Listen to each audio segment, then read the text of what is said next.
Stand up, New York Mets fans. Don't have much of a voice, but we're going to get through it tonight. We're going to have a lot of fun. After I called the Giants game today, the New York Mets taking on the San Diego Padres for all the marbles. Winner goes home, best 2 out of 3. Obviously, I'm still getting over my high from the Giants game tonight, but now I got to ground myself because now we have the biggest Mets game we've all experienced as fans since 2016.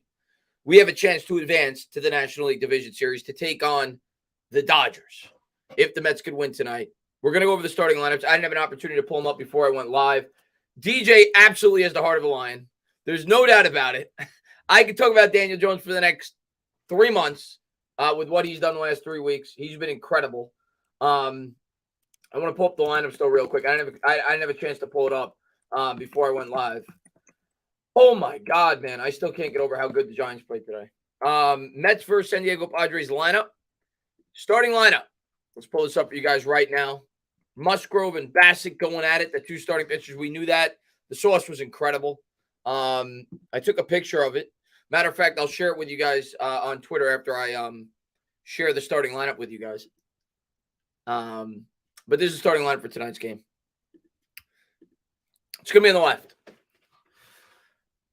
Bassett and Musgrove, the starting pitchers. As you see at the top, I think it's the same starting lineup for the Padres. Profar leading off. Soto, Machado, Bell, Cronenworth. Actually, no, Will Myers did not play last night. He's batting 6th. You got Kim playing shortstop, batting 7th. Grisham, who has killed the Mets in this series, batting 8th. And Nola, the catcher, batting 9th. For the Mets, Brandon Nimmo, Starling Marte, Francisco Lindor, Pete Alonso, Jeff McNeil. So they did move McNeil up to the 5 spot, being that there's a righty pitcher. So that makes sense. You got Marcana in the 6th spot. Vogelbach getting the start tonight in the DH, batting 7th. Escobar batting 8th. And Tomas Nido batting 9th. So that's the starting lineup for the New York Mets tonight. And we'll see who's the reliever. We don't know. I mean, it depends on who they call on. And I mean, it's all hands on deck tonight. So I think Diaz is going to be probably available for at least 4 outs. I'm thinking if push comes to shove, he's probably available for a full 2-inning save. Outside of that, I mean, I think it's all hands on deck. I think Lugo's definitely available. I think they're all available if need be. Hopefully, Bassett goes 7 and you get it to Diaz in the 8th and he can close the door. But we'll see. Obviously, we need Bassett to have a great effort tonight, and we'll see if the Mets can advance. We're the only baseball game in town tonight. We're the only series that went past the 2 games. We're in the final 3 game, the decider. We'll see how we do. I'm going to pull up the sauce for you guys right after this. Big W. I know this is a Mets stream, but we need to pay that man, Andrew Thomas. Dude, I've been talking about paying Andrew Thomas long before the offseason was going to get underway, and it's obvious. I mean, we're going to have to pay him. We will pay him. I think that'll be the first priority for this team is as soon as they could possibly do it in the offseason. They got to extend him. He's a long-term piece. They realize that he's young. He's playing at an incredible level right now. New York Giants are going to extend Andrew Thomas. But let me pull up the sauce for you guys. I said I would show it. I showed it on Twitter, but a lot of you guys may not have Twitter. This is the sauce right here. Let me get the screen share for you guys. Hold on one second. This is what I had in between the Giants game and tonight. My brother made it. It's incredible. Here's a Sunday sauce. So there you go. It's just a little sample for you guys, but it was delicious. It was absolutely delicious. My brother Greg did a great job. But that's the Sunday sauce right there. That's the Sunday sauce. What's the Mets record on deciding games? Well, they lost the last one in 2016. They didn't have a deciding game in 2015, I don't think, in terms of like a Game 7 situation. 2015, no, because they beat the Dodgers in 4 in a best 3 out of 5. They beat the Cubs in 4. They swept them, and then they lost the World Series in 5. So that didn't go to like a deciding game. 2006, they lost the Game 7 to the Cardinals, so 0-2. In the NLDS, I don't think it went to like a deciding game. They beat I think they might have swept the Dodgers in 2006. 2000, the Mets made the World Series that year. They beat the Cardinals badly. I think it might have been 4-1 or even a sweep in the NLCS. In the NLDS, I can't remember who the Mets played in 2000 in the NLDS. Who was it? Who was it? Somebody in the chat let me know. Who was the 2000 NLDS? I know 99 the NLDS was the Diamondbacks. And then in 2000, we lost to the 99, we lost to the Braves in the NLCS. Who was our opponent in the DS in 2000? Why am I forgetting it? Oh, the Giants. I should have known that. I was at that game. I was at game 4 of that series. The clincher. It was that we won in 4. The Giants won game 1, I think, and then we won the next 3. And I was at game 4, in which Bobby Jones pitched a complete game 1 hitter. I was at that game. So, yeah, played the Giants. NY Giants 26 says, let's go Mets for you. You deserve this day. I hope so, man. I said it on Twitter right before the game started. If we win this game, this will be probably the best individual sports day I've had since 2015. Because I have to say the Mets making the World Series tops anything of today, as great as the win was for the New York Giants. But if the Mets were to win today on top of the New York Giants win, this is the best sports day I've had since the Mets made the World Series in 2015. I'll go as far to say that. I'll go as far to say that. Let's go Mets, baby, man. What's going on Adele, man? Thanks for popping to the stream.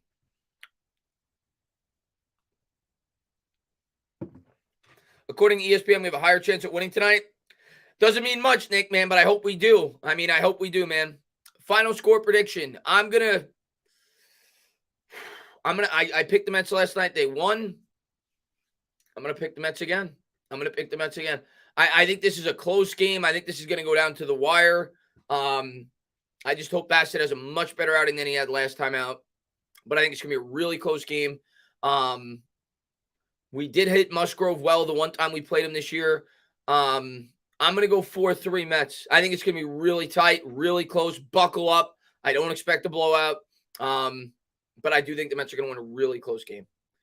Keep or boot Jones? Right now, and again, I'm entitled to change my opinion. I may change my opinion by week 7. I may change my opinion by week 9. But right now, you're asking me today, I'm keeping Jones. That doesn't mean I'm giving him a 5-year extension, but I'm keeping Jones. As of now, based off what I'm projecting the New York Giants to do, where I'm projecting them to be at the end of the year, Jones gets a one more year for me if I'm the New York Giants general manager. Now, that may mean a 3-year contract where you could get out after 1. It may mean a 2-year contract where you could get out after 1. But I'm giving him another year to prove himself further if the Giants end up where I think I'm projecting them to end up at this point in the season. NY Giants 26, he says, Giants, Mets, and Knicks fan, you deserve it. Happiness. Hey, I hope so. Listen, I can't wait for the Knicks. Regular season starts in 2 weeks? So I can't wait for that. I'll definitely be calling some Knicks games on the channel as well. Looking forward to going to some Knicks games. I plan on going to at least 3 or 4 this year. Last year, I only went to 1. I already have tickets to 1 game, but I plan on trying to get to at least 3 or 4. Always love going to Knicks games. Hopefully, the Mets get a win tonight. I cannot wait. Don't franchise tag Chris sign to a 2. Yeah, that's what I've said all along, Dylan. I don't want a franchise tag because then you got to commit $32 million. You can't move the money around. I'd rather a 3-year deal for $60 million with, very little dead cap at after year 1, where you only got to pay him $20 million in the first year or something like that. But that's something that we worry about in the offseason. Let's get there. That means the Giants have a good year if Jones comes back. Let's hope we can continue to do it. Let's do this. What's going on? John, man, thanks for popping in. Stand up. What's going on there, Ordinary Pete? Victor says, too bad you're not into the New York Rangers. They're going to be special this year. They were special last year. Yeah, I do want to get more into hockey this year, but I'm going to be honest with you, Victor, and I know this is sacrilegious for a lot of Giants fans, and I know you're not supposed to like the other team in hockey. I'm not a diehard hockey fan. I think I would pick the Islanders if I had to pick a team, but I don't hate the Rangers. Now, if I become a diehard Islander fan, I may hate the Rangers, but I root for the Rangers when they're in the playoffs. I grew up on Long Island. That's probably why I'm a Mets fan. Most people on Long Island are Mets fans. So I think I'd probably pick the Islanders if I was going to pick a team. But I root for both hockey teams. I've been to several Islander games. I've never been to a Ranger game at Madison Square Garden. I've probably been to 20, 30 Islander games. I went to 1 game last year at the new arena. Haven't been to a Rangers game ever. But I do like the Rangers. I don't hate the Rangers. Who's the pitcher for the Mets? It is going to be Chris Bassett, the number 3 starter for the New York Mets. He'll be pitching tonight. Rangers suck. Devils better. What's going on, Matthew Steinman? No, man, the Rangers are really good. They did well last year. The Islanders did really well the 2 years before that. And Brandon says, good luck to your Mets, my guy. Go Big Blue. Let's go. They're showing Bassett warming up. 8-2 with a 2.70 ERA in his last 11 starts. His last start, though, we all remember, got roughed up. Hope he does a good job. It's his 3rd career postseason start. Does anybody in the chat know? I didn't get a chance to look. I can look it up. How has Bassett done in the postseason in the past? Let me see. Bassett stats. You look at Chris Bassett's career postseason stats. Let me see. He's had 2 career postseason stats. So Chris Bassett in the postseason, he pitched in 2020 for the Chicago White Sox. No, I'm sorry, for the Oakland A's. He pitched in the wild card, and he pitched in the DS. His first start, he went 7 innings, 1 earned run, so he was really good. And then his second start, he didn't do so well. 4 innings, 3 earned runs. He gave up 9 hits, 3 earned runs at 4 innings. So 1 good, 1 bad. That was against Houston. Really good lineup in 2020 where he got roughed up. So we'll see how he does tonight. He's had mixed results in the postseason before. Chris, great call in the game earlier, man. I appreciate it, man. Go Blue. Complete the weekend with a Mets win. I sure hope so, man. Go Mets. I want the Subway Series as the Yankees. I would die for a Subway. I just want World Series as a Mets fan. I honestly don't care who we play, but it would be more fun if we played the Yankees. It would be more pressure.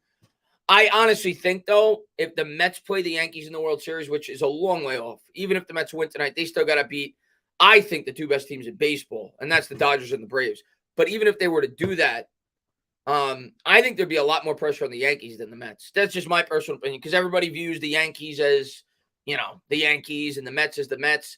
I think there would be more pressure on the Yankees. Dylan, man, thank you very much, man. Do you think we re-sign Saquon if he keeps playing the way he has? Yes. If he stays healthy and plays all 17 games, I think Saquon, we're gonna figure something out to keep him on this football team. Yes. We'll see. No love for the Phillies. I just don't think the Phillies are gonna beat the Braves. I hope you do. I'm assuming you're a Phillies fan, GG, bro. I hope you do. And that's no disrespect to your baseball team. I think you guys are good. I actually predicted you guys to win your wild card series. I just have a tremendous amount of respect for the Braves baseball team, but I would think you guys would be a more favorable matchup for the Mets than the Braves would. So I hope you beat the Braves. Stand up. What's going on, John Letourneau? That was a great game for the Giants today. Great game.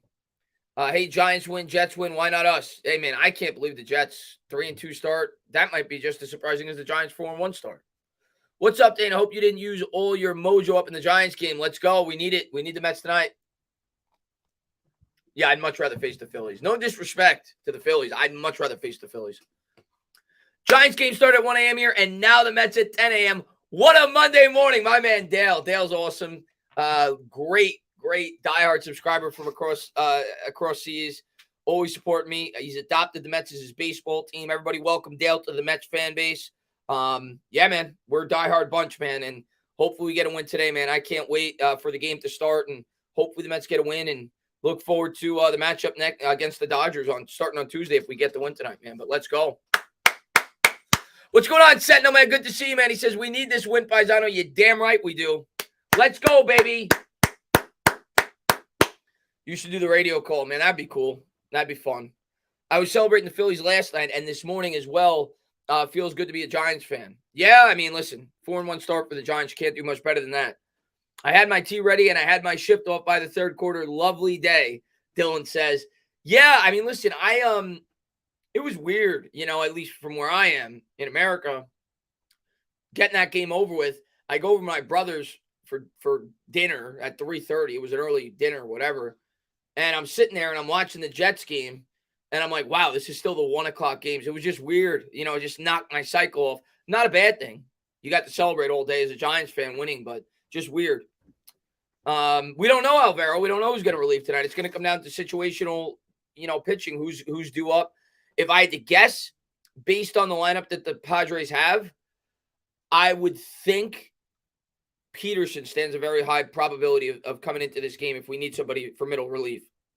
Because the Padres have a lot of lefty bats. Their better bats are lefties. So if there's like a point in the 6th inning where the Mets need to go to the pen, I would think David Peterson, there's probably a very high probability could see the mound coming out of the bullpen. So we'll see.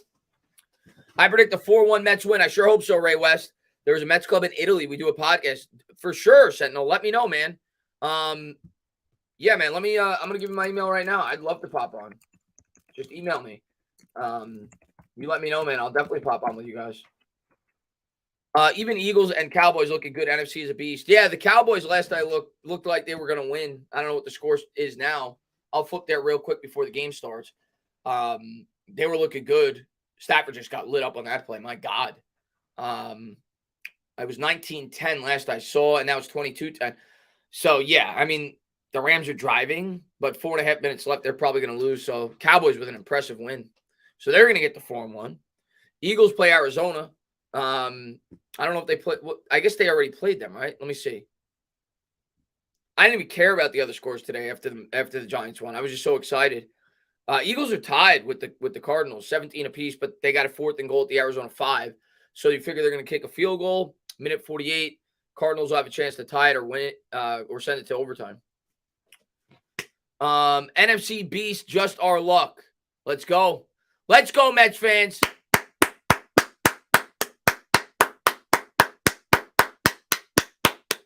Come on, baby. Come on. Pete Alonso coming out in the white uni. Oh, I'm so pumped up. I am so pumped up about this game. Oh, man. Come on, baby. Come on. Game's about to start. Talking to Soto, who's second in the Padres order. Dangerous hitter. He started to get the bat going yesterday. We'll see how the Mets do against him. Shea or Citi Field? I got to go with Citi Field, man. I got to go with Citi Field. My best memories are from Shea as a Mets fan, growing up as a kid. So many great memories. I mean, games I've been to at Shea Stadium. I was at the game where Benny Agbayani handed the ball to the kid when we only had one out. That was a funny game. I was at Mike Piazza's record-breaking game where he broke the most home runs for a catcher. I was at Bobby Jones's postseason complete game one hitter, as I said earlier. I've been at so many great games at Shea. So many great Subway Series games. I was at the Subway Series game in 99. Might have been 98. 98 or 99, where Matt Franco had the walk-off pinch hit single against the Yankees. That's one of my all-time favorite games that I've ever been to as a Mets fan. So many other great games. I mean, so many great Met Braves games in the early 2000s, late 90s. Yeah, so many great games, so many great memories at Shea. But Citi Field's just a better stadium. It's just a better stadium. So here we go. We're getting set to go, baby. Profar is going to lead it off for the Padres. Lake Nona. Matt Franco, he got the hit off the Yankees. Maybe he had a hit off the D-backs. Todd Pratt had the home run against the D-backs in the playoffs, if that's what you're referring to. He had in Game 4 of the NLDS. He had the home run against the D-backs. The backup catcher for the Mets. I did not. Oh, yeah, I did, Dylan. What the hell? That's got to be fake, Dylan. That's got to be fake. Taney, you called such a great Giants game today. Why are the Shades? Should I keep? I'm gonna let the chat decide. The Shades were good luck for me during the Giants game. Here's the first pitch by Bassett, and the fastball misses outside. I didn't wear the Shades for the Mets though last night. I'll let the chat decide. Should I go Shades or no Shades? 1-0. Profar on the year, 243, 15 home runs, 58 RBIs. It'll be a 1-0 here from Bassett. And there's a fastball that's drilled in the air, but it's right at him. Whoa. Right at Marte, he holds it in. That ball was ripped, but the Mets lucky there. A little nervous after that start, though. I'm not gonna lie. He hit that ball hard. Good eye. Where are the Shades? Not what I'm gonna wait. John says Shades. All right, we'll go with the Shades. We'll see how it works. We'll see how the Shades work, Mets fans. Juan Soto coming up. 242, 27 homers, 62 RBIs. Come on, baby. Here's the first pitch to Soto. And there's a fastball knee high for a strike. Good pitch by Bassett. Come on. Josh says no Shades. We're going back and forth. Soto's going to step out. We got no Shades. We got Shades. Here's the 0-1. There's a fastball in there for a strike. Good pitch there by Bassett. Come on, baby. Come on. 0-2. Soto will step back in.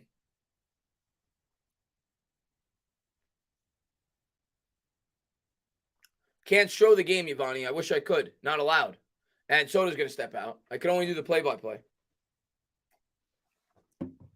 Start with no shades that we'll make adjustments if we feel like we need it. Well, that's what we'll go with. We'll go with no shades and make adjustments if we need it. It'll be an 0-2 from Bassett here. And Soto steps out again. And Cougar, I appreciate it, man. Yeah, your Jets, congratulations as well. I actually picked your Jets this week. Somebody asked me in my stream yesterday, midday, which game do you see being an upset this week? And I picked you guys because they didn't have Tua. Here's the 0-2. And that's a ball in the dirt, 1-2. But congratulations, man. Bring back Jose Reyes. Jose Reyes, he's done. I love Jose Reyes. One of my favorite Mets of all time, but he's done. Come on, Bassett. 1-2 coming here to Soto. Trying to get the communication down with the catcher. And another timeout. There's been so many timeouts in these last two games. It's been crazy.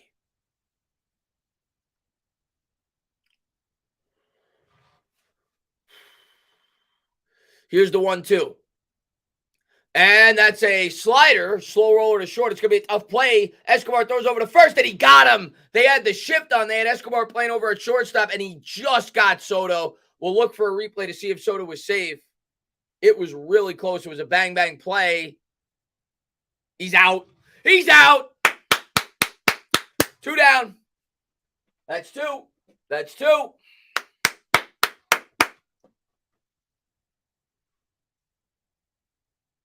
Let's go. Big play there by Escobar. So 2 up, 2 down here in the top of the first. That's going to bring up Manny Machado. Machado batting .298, 32 homers, 102 RBIs. In the series, he's 1 for 8 with a solo home run. Come on, Bassett. Quick work, baby. Only 6 pitches so far.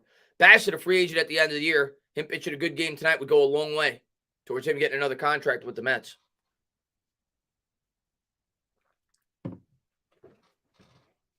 Here's the first pitch to Machado. And he jammed him on the hands. Fielded cleanly by Escobar, throws over to first. 1, 2, 3. As good of an inning as you could hope for if you were a Met fan. About 7 pitches. The Mets get out of it. We go to the bottom of the first. Let's go, baby. Let's go, baby.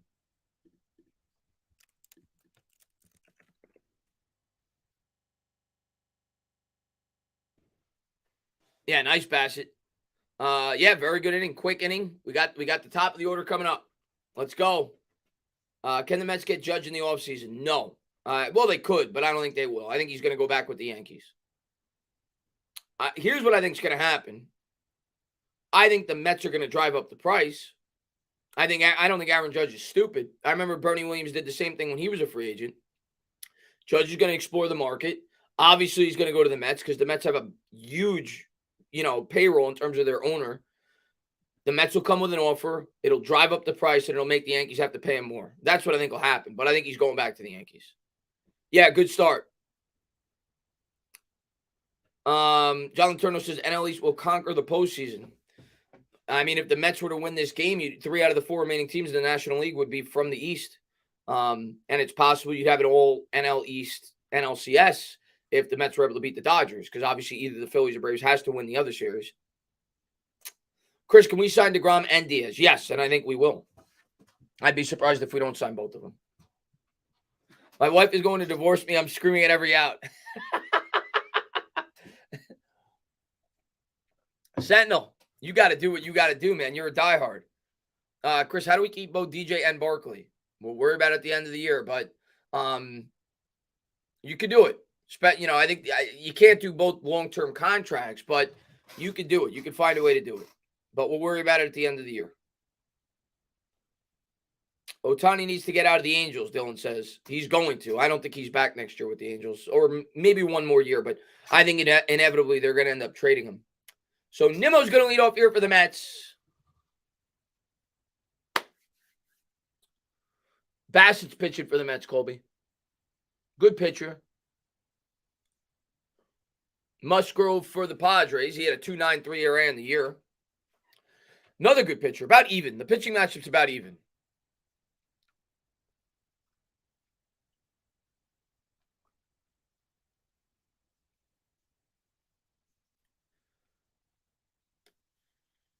What free agents pitching will the Mets pick up? I haven't even looked. I haven't even looked at the free agents going into. I know our free agents. I haven't looked at the around the league free agents yet. But we have a ton of our own that we got to bring back. But I'm sure the Mets will be active in free agency. What's up, Marco Polo, man? Thanks for popping in. Here comes Brandon Nimmo. He had a 800 OPS on the year, 274, 16 home runs, 64 RBIs. So a really good year. He's had a great series so far, 4 for 8 with a triple. He had 2, I think he had 3 hits last night, and he had a huge RBI. Here's the first pitch to Nimmo, and that's in there for a strike, a cutter over the middle, 0-1. I'll take a hit by pitch to start. Just get on base. I don't care how you get on base. And I appreciate that, Ray, man. Thank you very much, buddy. Here's the 0-1. And that's hit the other way. A fastball. That'll reach the seats. 0-2. Something we're all too familiar with as Mets fans with Nimmo in the first at-bat. Always an 0-2 start. Always. Now we'll see if he can battle back and see 6 more pitches like he usually does. Come on, Brandon.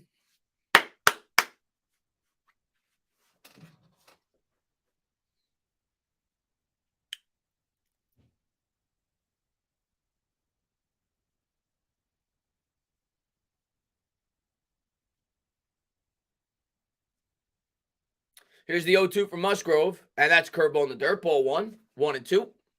Work the count, baby. Padres play him straight up. No real shift here for Nimmo. Nimmo did a good job slapping the ball the other way last night.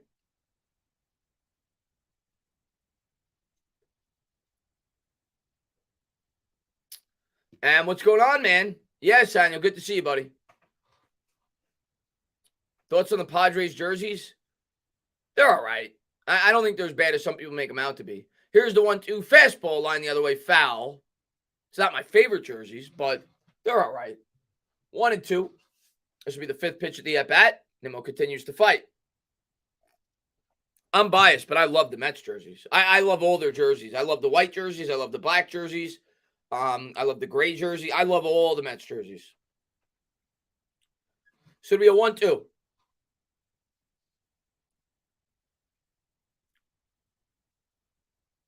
And that's in the dirt. What'd I tell you? This is what Nimmo does. 0-2, works it back to 2-2. This will be the 6th pitch of the at-bat now. He always sees at least 6 pitches, if not 7 in his first at-bat. Always. Work that count. Mets did a great job of that yesterday. They got to the bullpen after 3 1/3. Just keep battling, Brandon. I can't show the game, W. The 2-2. And a fastball misses inside. 3-2. Do you think the Mets should have an orange jersey? I think they did. Didn't they have an orange, like an alternate orange jersey for a bit, if I'm not mistaken, for a couple of years?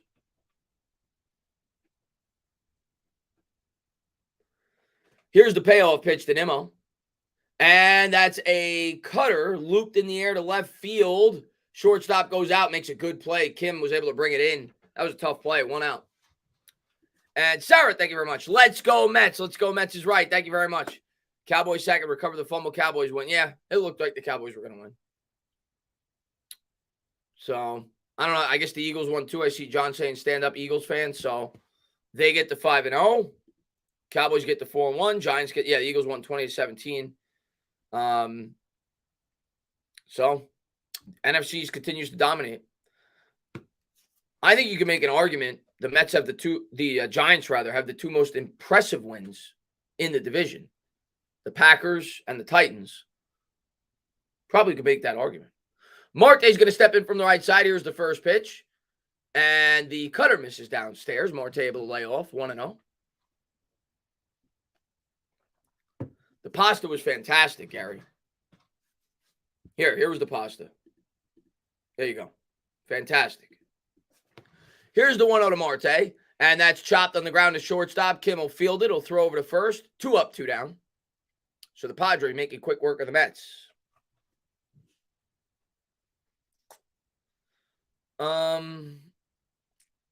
Vikings better than the Titans. It's close. It's about even for me. I think they're about even.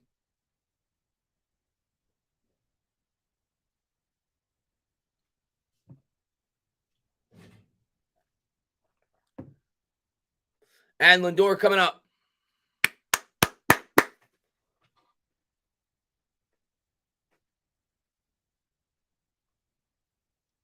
Washington had a chance to win, so they continue to struggle.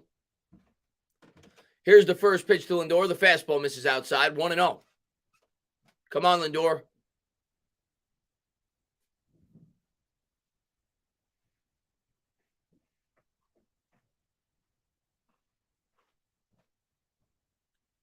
One and 0 to Lindor. And that's a curveball in the dirt. 2-0.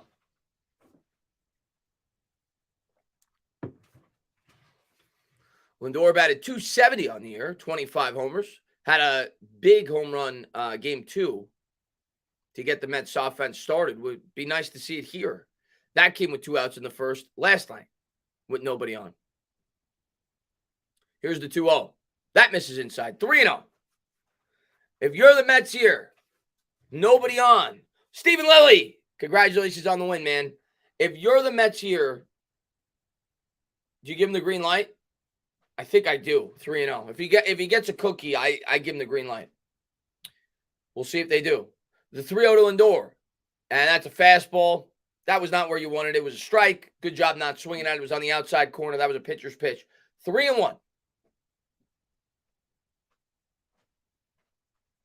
Rough day in the UK for my Packers.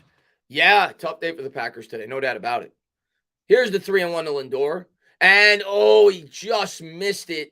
He got under it. He pops it up to the second baseman. And that'll do it. We'll go to the top of the second. No score. So 1, 2, 3 for both teams in the first inning. Yeah, I agree. I mean, the Eagles have looked impressive. I didn't watch the game today. They've looked impressive, but they haven't really played anybody yet.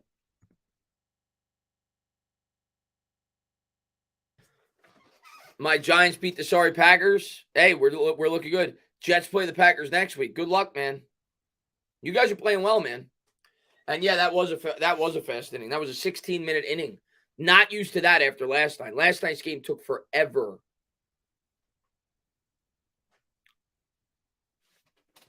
Eagles and Cowboys play each other, so we'll see. But yeah, I will say the Cowboys defense is definitely legit. Hopefully the Mets will play like our special friends. Chris, told you old man Rodgers wouldn't beat us. You called it, Lily. I still got our Mets winning it all. Got to win this game to win it all. If we win this game, now how does the pitching matchup work? I think it's going to be, if we win, you're going to have Carrasco, Max, Jake, Bassett. And then game 5. Depending on how the schedule works out, I'm not sure if Scherzer would be able to come back to start that game. Or you'd have to start Carrasco.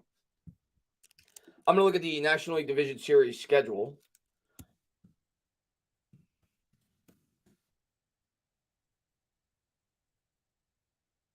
All right, so if we win tonight, our next game is going to be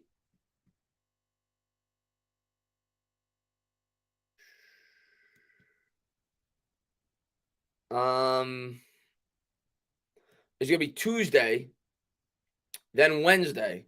So I figured Carrasco will start Tuesday, Scherzer Wednesday, then you have an off day, and then you got Friday. So that would be Jake for game 3 home. And then game 4, if necessary, you would have Bassett, and then you don't have an off day. So game 5 going back to LA. If it goes 5, we'd have to go back to Carrasco. You can't throw Max on that short of rest. So it'll be Carrasco game 1 and 5 if it goes 5, and then you're going to have Max game 2, Jake game 3, Bassett game 4.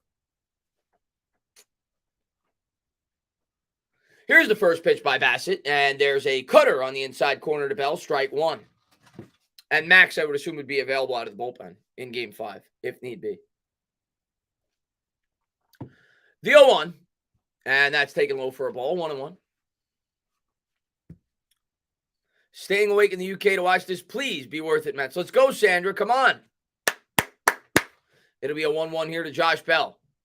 Bell, 266 average, 17 homers, 71 RBIs on the year, and another timeout. He'll step out of the box. Mets versus Yankees, it's going to be tough to get there. I would love it.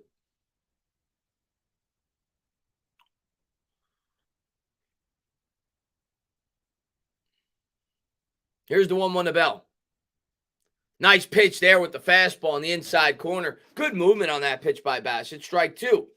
0-2, 94 on the gun. Broke over the inside part of the plate. They're on their feet. They want a strikeout.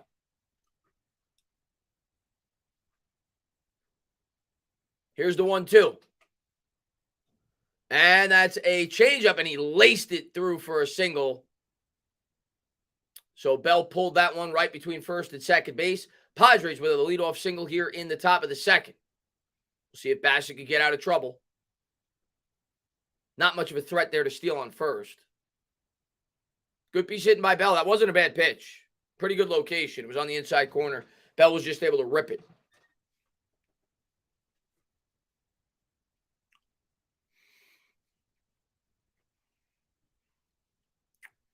That'll bring up Cronesworth. He's 0 for 8 in the series. First pitch swinging at the fastball. That's fouled off.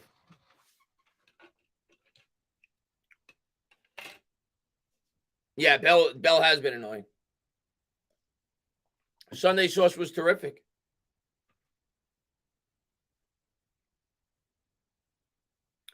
Bell takes a lead off first. Bassett looks in for the sign. Here's the pitch. Curveball hit on the ground, slow roller to Pete. Pete's going to have to just step on the bag. It'll advance the runner. It was too slow to first. He was smart not to throw it to second, just step on the bag. So 1 out, runner on second. So now a man in scoring position. A lot of pressure here for Bassett in the second.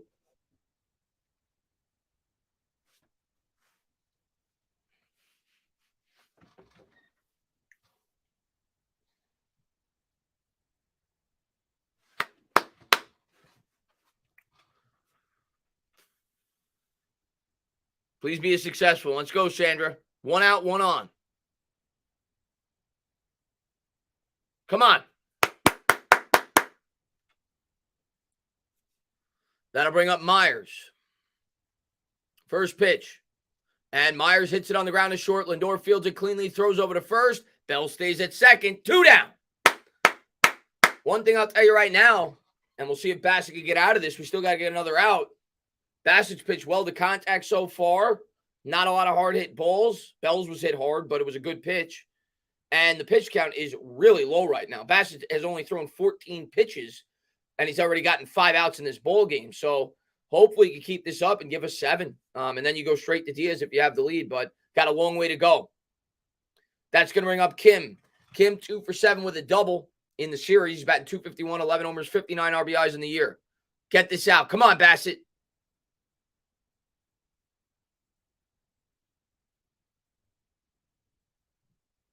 First pitch. That's a fastball in the inside corner. Good spot there by Bassett. I like what I've seen so far from Bassett in the big spot. 0-1. He's located the fastball well.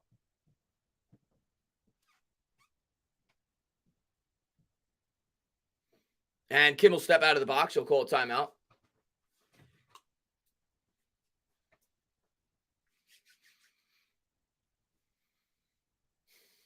Come on, baby. From the stretch, Bell leads from second. The 0-1 for Bassett. Fastball just misses inside, 1-1. You're damn right we're 4-1, Mr. Handsome. Was the basil in the sauce? Yeah, it was in the sauce. No, I'm not a Yankee fan, Mitch G, man. You go to Bad Dog, he does the Yankees. I'm not a Yankee fan. The 1-1. Bell leads from second, 2 down. Here's the pitch. Fastball right down the middle. Ooh. We're lucky Kim wasn't looking to swing there. That was the first miss by Bassett, but luckily he was looking somewhere else with the pitch for Kim. That was a fastball right down the chute. 1-2. Come on, baby. They're on their feet at Citi Field. They want to strike out. Bassett can't hear the communication with the catcher. And he's going to step off the mound. They'll talk it over. And it looks like Nito and him now are on the same page.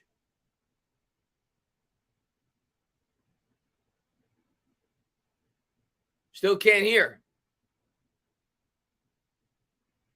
And now they're going to talk it over. So, trouble with the communication.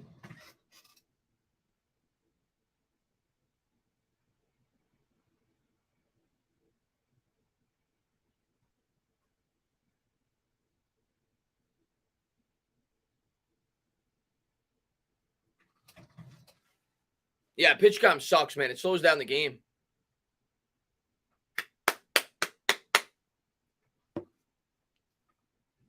It'll be a 1-2. Bassett looking to get out of the inning. Bell leads from second. Here's the pitch. Fastball misses outside. 2-2.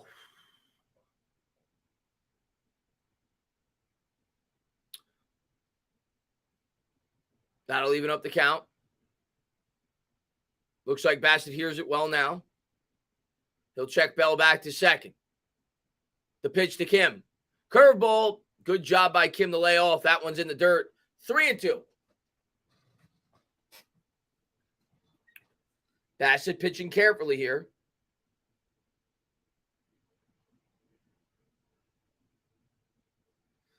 Yeah, Del, I think what it is somebody correct me if I'm wrong. I'm guessing it's because they felt like everybody was stealing the signs.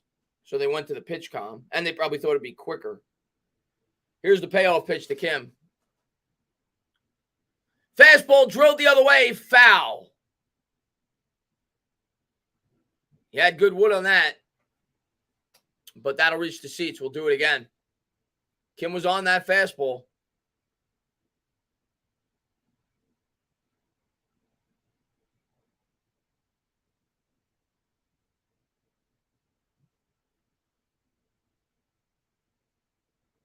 Showing a stat here. During the regular season, Bassett hitters hit 138 with 2 outs and runners in scoring position. It was the second best mark in the National League by a pitcher.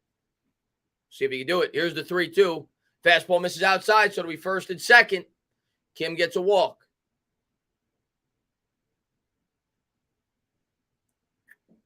And that'll bring up the guy that's been killing us this series. He's got 2 home runs against the Mets in the series.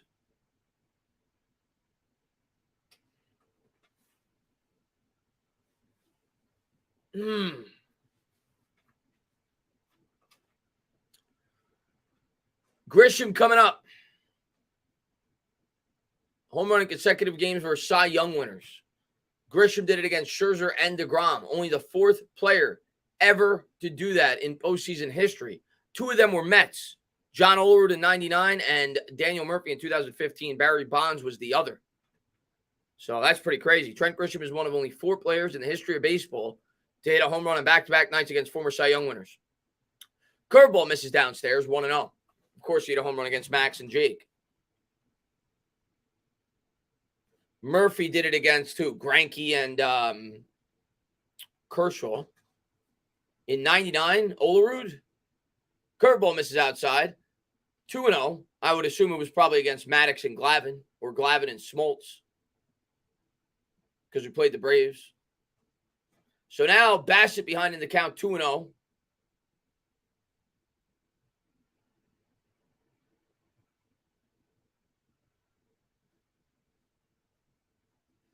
And there's a fastball in there for a strike on the inside corner. It was a cutter.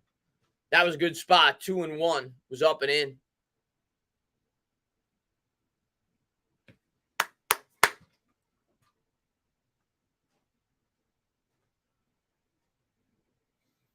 See if you get out of a jam. The 2-1 pitch to Grisham. That misses outside. 3-1. And all of a sudden, Bassett is having trouble finding the strike zone. 2 outs with runners in scoring position in the series. The Padres are 0 for 5. The Mets are 0 for 9. So neither team's been able to capitalize with 2 outs and a runner on second. The 3-1 from Bassett. Huge pitch here to Grisham. And that misses upstairs. So now the bases are loaded.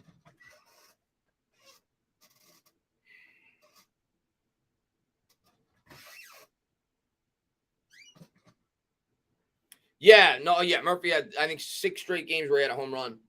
And Arrieta may have been a Cy Young that year, too, if I'm not mistaken, with the Cubs. I know he had a huge year. Or maybe it was the Cy Young the year before that. He had a home run against him. He had a home run against Lester. He was ridiculous in those playoffs. So bases loaded, 2 outs, nobody on. Here's the pitch to Bassett. There's a fastball in the outside corner. Nola batting .251. He's the 9th hitter for the Padres. So Bassett gets ahead in the account, 0-1.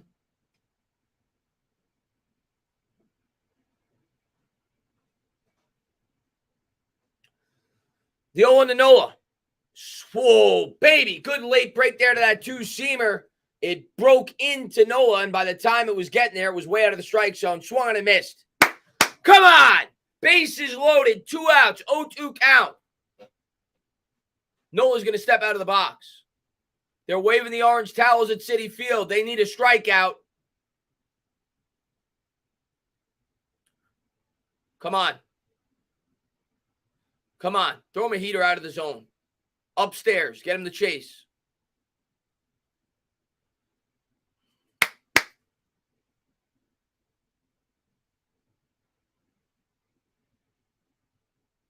And another timeout.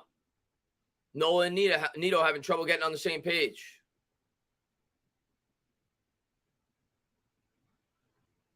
The 0-2 from Bassett. Here it is. Slider, he just got a piece of it. He hangs in the account. That was out of the zone. He got Nola to chase. That was a good pitch by Bassett, but Nola just got a piece off the end of the bat. Good pitch. He was fooled.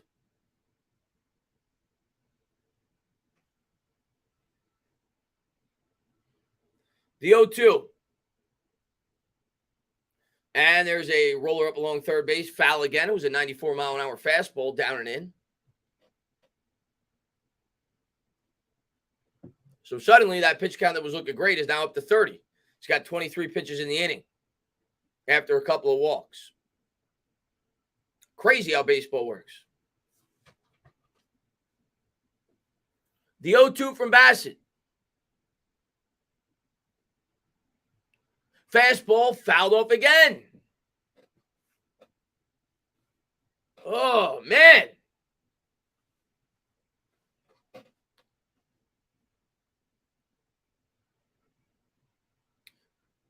How do you think you're going to feel about some of the rule changes?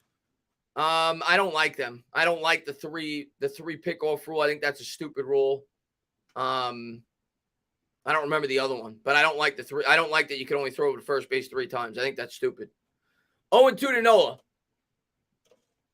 Curveball hit hard on the ground. That's going to get through. That's going to play at least 1. They're going to send the runner, and the Padres lead 2-0. A double.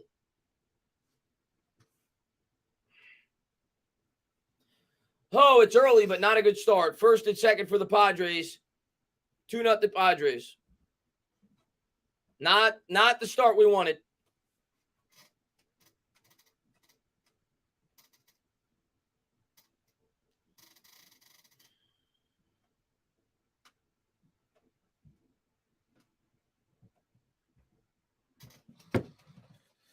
Oh.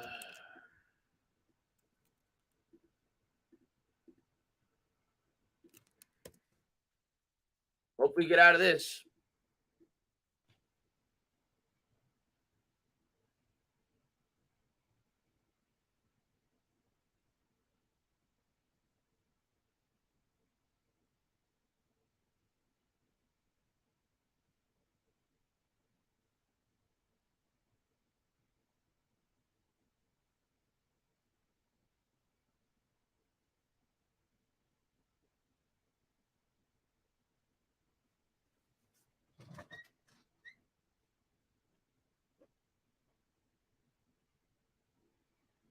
First pitch to Profar. That misses inside. And now Bassett looks like he's starting to come undone a bit.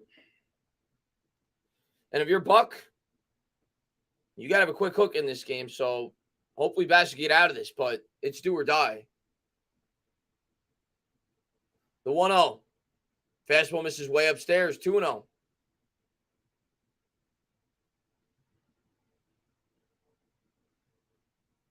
And Soto on deck. And this could get ugly fast. The 2-0. And it looks like Bassett's going to get out of it. He pops it up. Lindor calls off Escobar, and he's going to be able to bring it in. So the Mets do get out of it. They only give up 2. We go to the bottom of the second. It was bad. Could have been worse.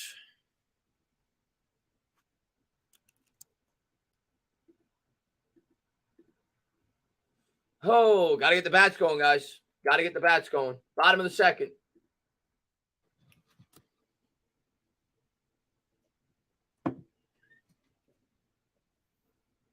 We'll see what we can do.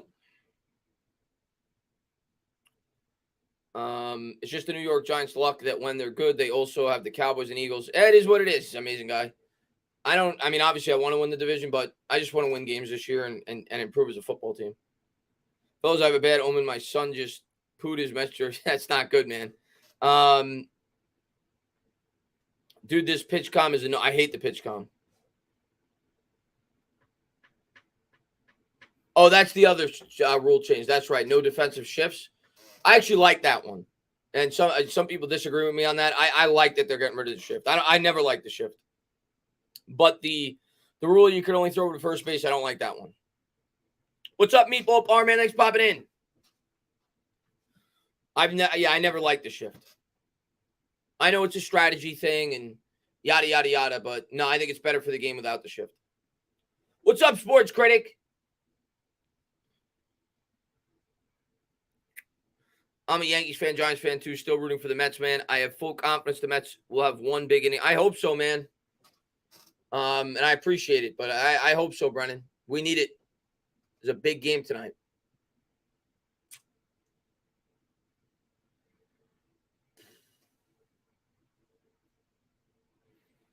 Tana, you're the Deion Sanders of play-by-play. You called the Giants game this morning, changed it, now calling the Mets game. Great win in London. Oh, it was a great win, dude. That was the most fun I've ever had calling it. Probably any game since I've been on YouTube. That Packers game this morning, it was great. But it would be great to see the Mets win tonight. I'm trying my best. Obviously, I'm not at 100% in terms of my voice, but I'm trying my best to will the Mets to a victory tonight.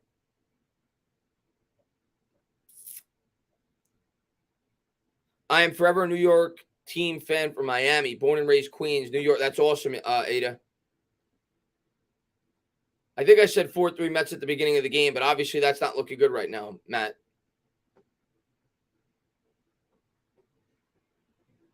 No, I haven't seen the movie Smile. My brother told me it was really good, though. I talked to him about it tonight. He saw it. He said it was good. Alonso's going to lead off here in the bottom of the second. Musgrove threw 14 pitches in the first. It was a 1-2-3 inning for the Mets. First pitch to Alonso. There's a curveball. Good late break there by Musgrove on the outside corner, 0-1. Alonso really started to get the bat going last night. He had a home run. He had a couple of really good at-bats. Drew a walk, I think, in an 11-pitch at-bat. Here's the 0-1 to Pete. And fastball misses upstairs. 2-0. I'd take a walk here. 1-1. Oh, I'm sorry, 1-1. It was 0-1. 1-1.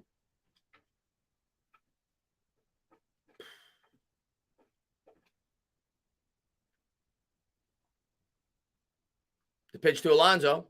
That is drilled in the air to left field, but it's going to hang up just enough. 1 up, 1 down. Profar able to come in and field it. Stand up. What's going on, Greeny?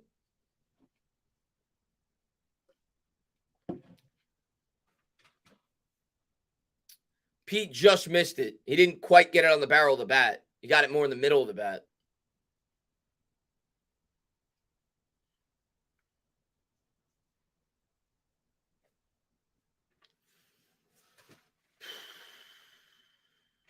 That'll bring up Jeff McNeil.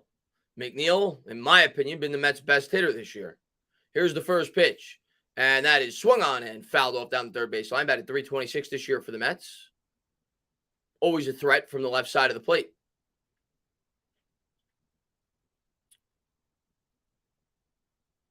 Yeah, I agree. We could use one more big bat in this lineup. It's what a lot of fans wanted at the deadline.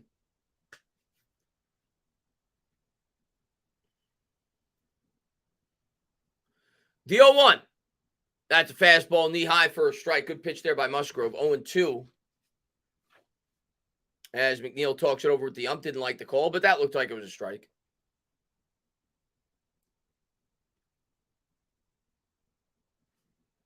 Showing the stat there. McNeil's not struck out in his last 58 plate appearances. The 0-2. And that's fouled off that. Oh, it hit the bag. Oh, come on, McNeil. This is a playoff game. I got to see a replay, but it did not look like McNeil was hustling out of the box.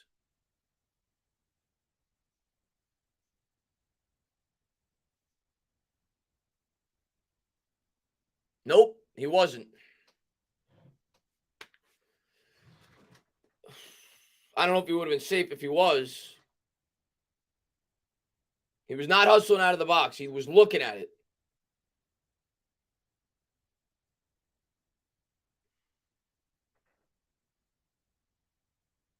You can't assume it's foul, man. It's a playoff game. 2 outs. Kind of coming up here for the Mets. Here's the first pitch. And the fastball misses downstairs, 1-0.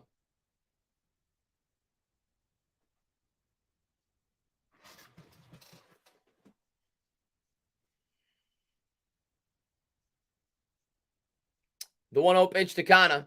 And there's a fastball in the outside corner. Strike one, 1-1.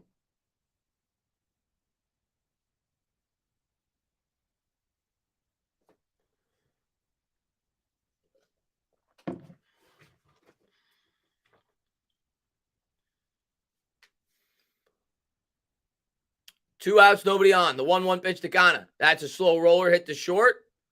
Fielded, thrown over to first, and the Padres make quick work of the Mets in the first 2 innings. 6 up, 6 down. For the Padres coming up, it'll be 2, 3, 4, the heart of the order. Soto, Machado, and Bell as we go to the top of the third. Hopefully, Bassett can keep them at bay because we're already down 2. We need to keep this as close as we can.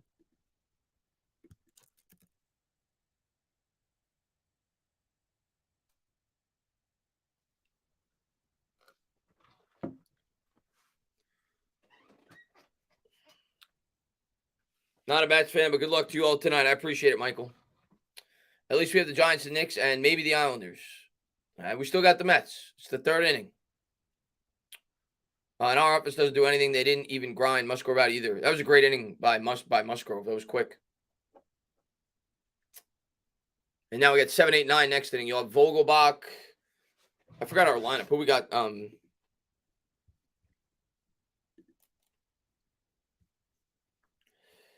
We've got Vogelbach, Escobar, and Nito next inning. Are your expectations barring any more? I would say 9 wins right now. That's probably where I'm at. Probably 9 wins. Because I think my expectations going into the year was a 2-3 start after 5, and we're 4-1. So we're 2 games ahead of schedule. So I'll up my prediction from 7 to 9 right now. So that's where I'm at. I'm at 9 wins right now for the Giants. Appreciate that, Matthew.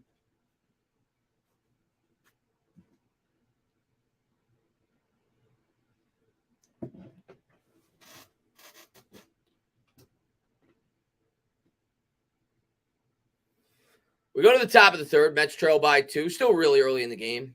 But Bassett's got to get his act together. He's got to keep this game within striking distance.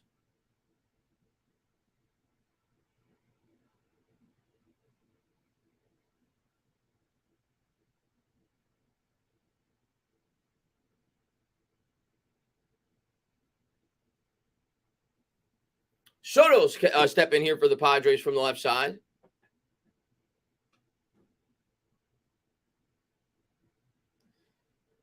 And here's the first pitch. There's a curveball, knee high for a strike. Good late break there. Soto didn't love the call. It looked like a strike to me. Good pitch by Bassett, 0-1. I picked the Eagles at the beginning of the year, right? That's who I picked. So I'll stick with that pick. And Soto will step out. I will say the Cowboys defense has surprised me. The Cowboys defense is really good.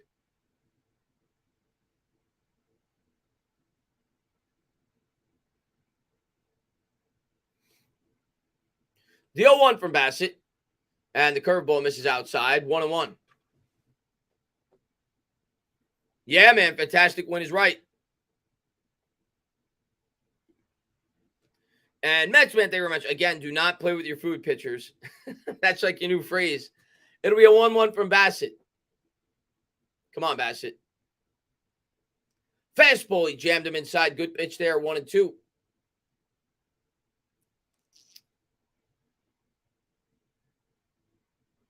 So far he's gone to 2 curveballs and a fastball early on in this count.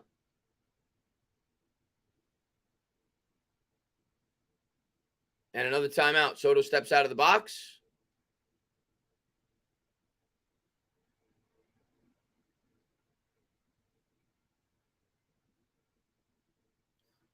The 1-2. And that is laced to right field, but Mcneil plays it well. They had him played well, 1 out. That was hit hard by Soto, though. All right, we'll take it.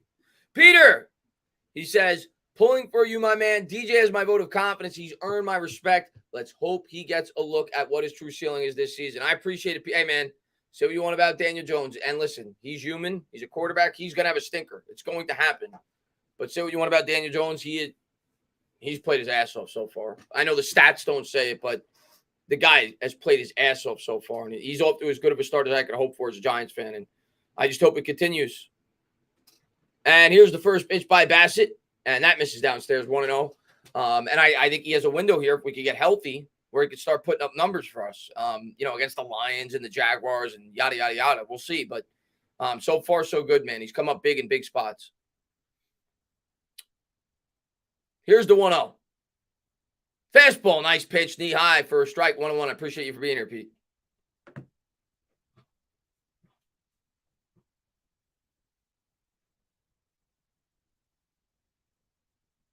Do I still want to ban the shift? Maybe not. Not after that play. We could keep the shift now. Here's the 1-1. Fastball misses inside, 2-1.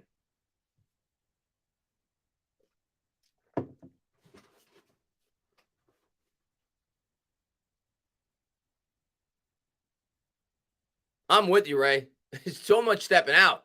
Here's the 2-1 pitch. Nice pitch right there with the curveball. 2-2. Bassett's had a really good hook tonight. He's had good late break on that thing. Really nice pitch to Machado.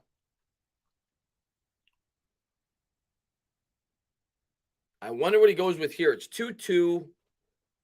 He just went with a curveball. He's throwing him 3. He threw him two fastballs, a changeup, and a curveball. Here's the 2-2. And there it is. Strike 3 looking. He went with the heater knee high. Nice pitch by Bassett. All right. 2 down. Machado goes down looking. Come on, baby. Come on. Good pitch.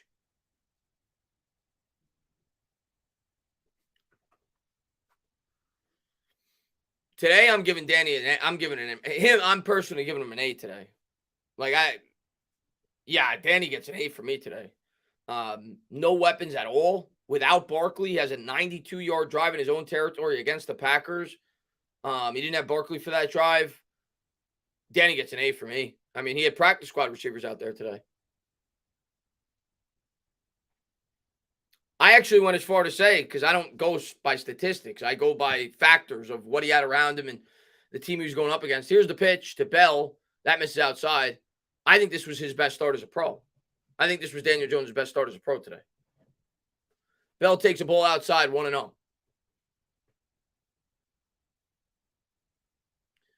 Here's the 1-0 to Bell.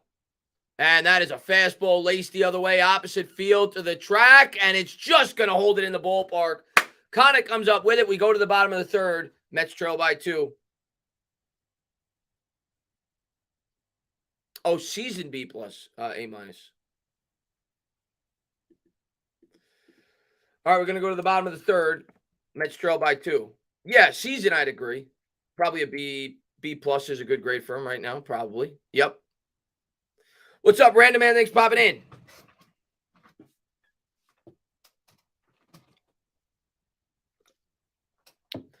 And Peter, he says, the NFC is seriously worrying me, though. 5-0 Eagles, 4-1 Cowboys. We have no choice but to keep winning. How awful would it be if we win 9 or 10 games and miss the playoffs and still have a late pick? A nightmare. Yeah, I think if we win 9 or 10 games, we'll probably still get a wild card, especially now that 7 teams make it. Because if you look around the league, the NFC South's not very good. The NFC North, they'll probably get 2 teams, the Packers and the Vikings. And then in the West, you'll probably get 2 teams. So I think, if I had to guess, I think 3 will come from the East, potentially.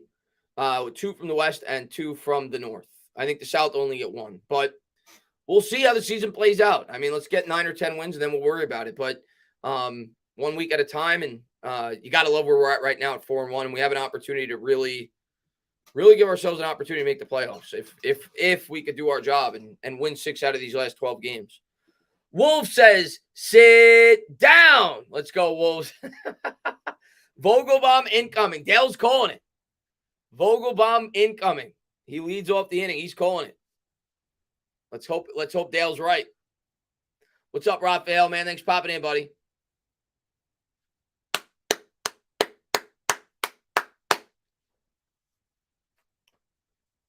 Talking to Buck Showalter.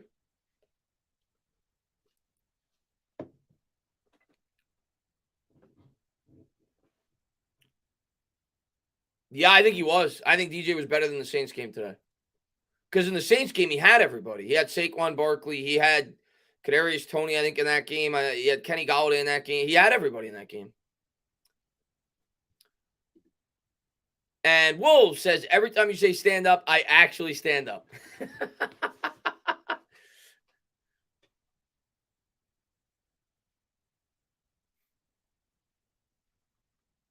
So we're going to go to the bottom of the third. Vogelbach going to lead off here for the Mets. Here's the first pitch. Fastball misses outside, 1-0. Come on, Vogie. Dale called for a home run. Vogie on the year, 238, 18 homers, 59 RBIs. Much better when he goes up against right-handed pitching. The 1-0 to Vogelbach. And a good, healthy cut there. He fouled it off down the third base line. 1-1.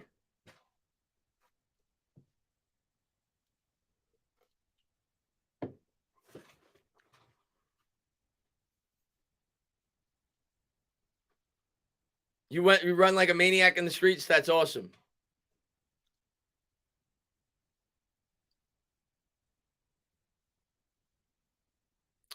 The 1-1 to Vogelbach. And the fastball misses inside, 2-1. Danny has shown heart these last couple of games. Yeah, he has.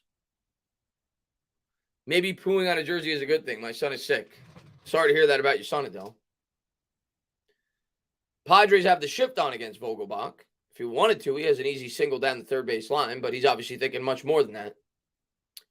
Here's the 2-1. And he drills it, but right at the first baseman. Vogelbach crushed that, but it was right at Myers. It ricocheted off his glove. He was able to pick it up and step on the bag. So 1 down. Hit that hard. Oh, man. Nice play by Myers. It was a short hop, too.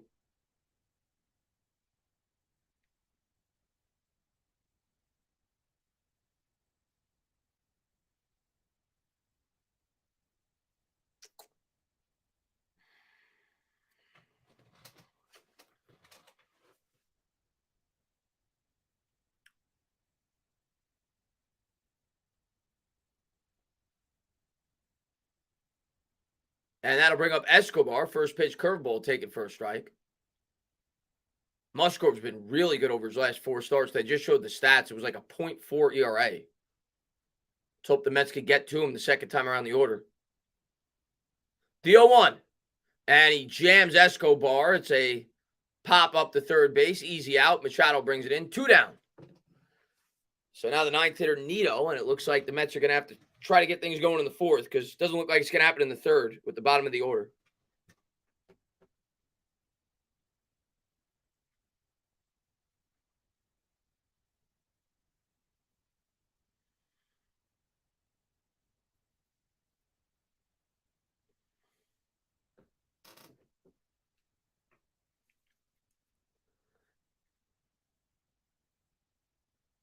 I owe you 2 victory shots, yeah.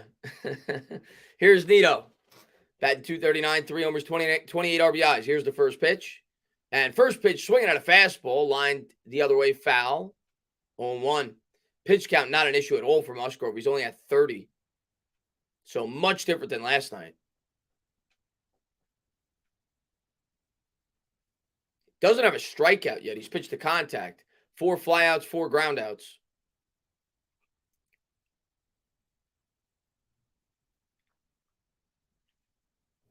And the 0-1. That's a curveball taken knee high for a strike. 0-2. Yeah, Thibodeau played well today.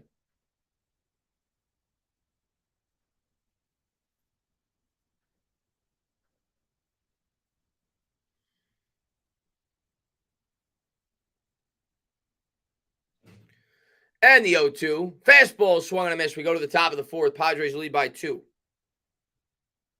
If Mets win, you have to live it up. Yeah, I don't have the shots on me, but trust me, if the Mets win, I'll be going bananas. Top of the fourth, 2-0 Padres lead by 2. I would die to be able to stream a Mets game on Tuesday against the Dodgers. And what's going on, Jeff? He says, hell of a win today. Hell of a win today is right, man.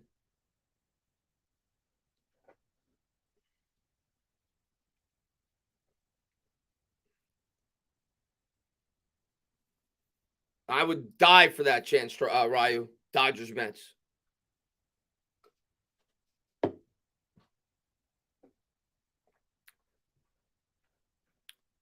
Which quote did you love, Jeff? Was it this one? I'm assuming it's this one. I don't think I've ever, I know. I did not expect this. I think the most likes I've ever had for a tweet was, I want to say about like 2,400. I dropped this tweet right after the game. And it's just what I said in the stream. It's what I've been saying all week. And I guess that's why it got the reaction it got. It's at 7,000. In 7 hours, it's at 7,827 likes. Actually, now it's at 7,829 likes. Giants fans, how does it feel to be the worst 4-1 team in NFL history? It's going to hit 8,000 likes, it looks like. So that tweet blew up, if that's what you're talking about.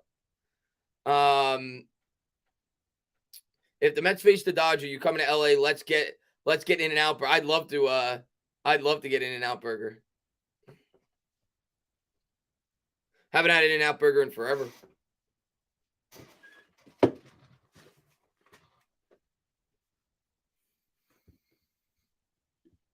Let's see.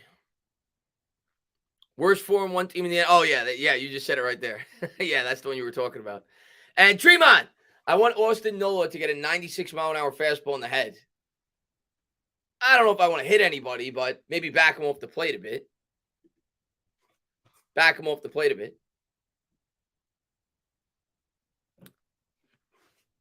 Oh, good call, guys. Where did I put the shades?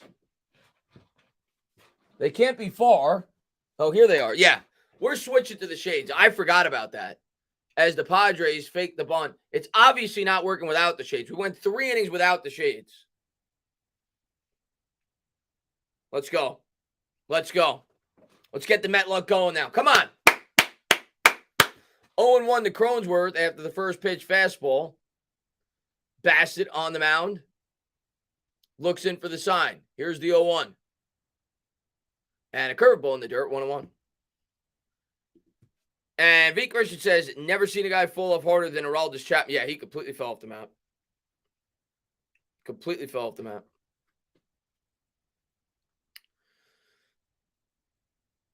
Come on, baby. Another timeout. Cronesworth will step out of the box. Let's see if this works, guys. And here's the pitch. Curveball laced down the third baseline, foul. Yeah, you can kind of see the game through my glasses. So for everybody that says, Chris, show the game, here you go. I'll give you a good look. There you go. You probably can't see it, but I'm trying my best.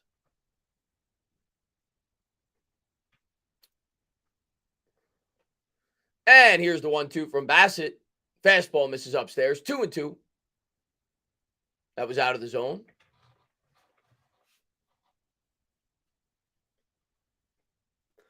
Cronesworth 0-for-1 in the regular season. He batted .240 with 17 home runs. It'll be a 2-2 pitch.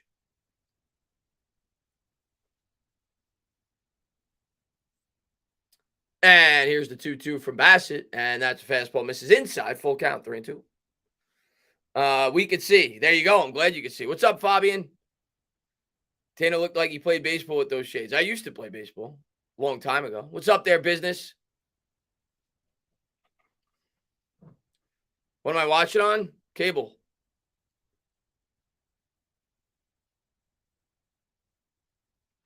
Looked like the Mets changed the ball. So many stoppages in play, man. Here's the 3-2. Nice pitch. Fastball, knee high. Strike 3. Good pitch by Bassett. All right. All right. Got to keep us close, right? Got to keep us close. Member chat? Give me a second, Nick. I don't have the... I don't know if I'm going to be able to see it. I don't have the YouTube chat in front of me. I'll pull it up in a second. Here's the first pitch by Bassett. Fastball, first pitch, swinging right center field. Nimmo giving chase, and he holds it in. 2 down.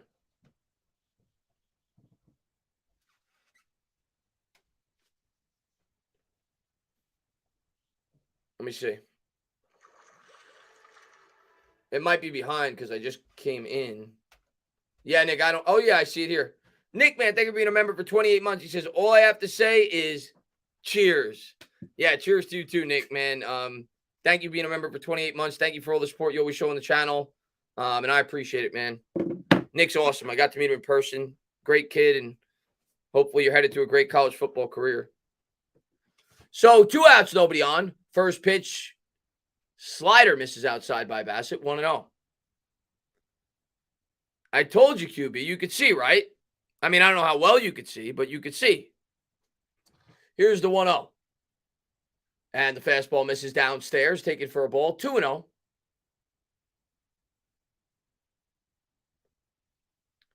Kim on the year, 251 batting average, 11 home runs.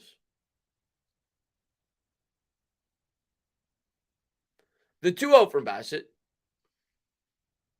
And that misses downstairs, 3-0. So Bassett falls behind in the count here to Kim. I don't think YouTube could get upset with that. It's just seeing it through my glasses. And the 3-0, and he's taking the whole way, ball 4. So the Padres, oh, did he call it a strike? No, he's coming back to hand the bat. So the Padres get a 2-out base runner. That's a bad walk. A 4-pitch walk by Bassett with 2 outs and nobody on. That's not good. As Kim will get on base. Kim's also has a lot of speed. He led the Padres in stolen bases this year. I think he only had 12, but he has speed.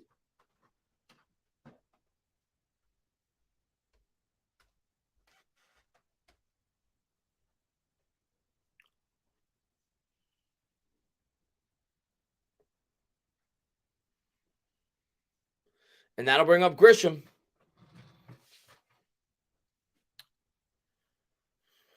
First pitch from Bassett. Fastball misses outside. Kim's going. And he's safe. He's in there at second. So now they got a runner in scoring position. 2 outs, runner on second. So that was a really bad walk by Bassett because now he's under pressure. Now a single scores a run. Good throw by Nito. He almost got him.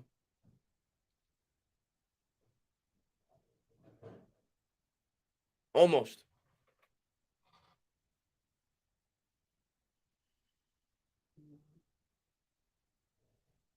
And the pitch. There's a nice pitch there. A cutter on the inside corner. 1-1.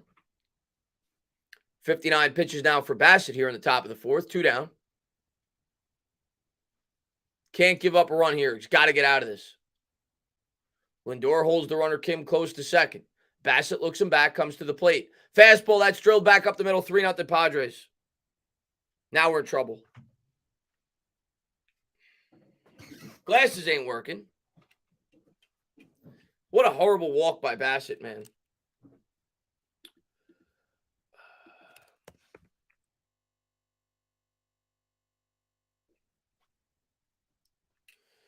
Oh.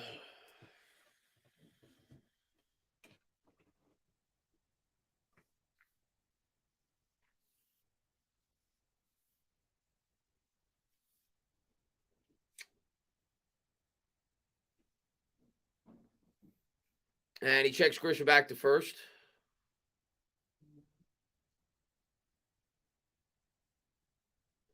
Lugo warming up at the pen for the Mets.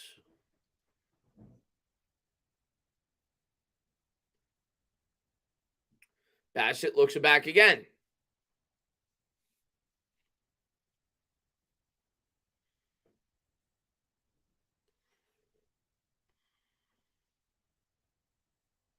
They are not Mets glasses. They are, in fact, Giants glasses.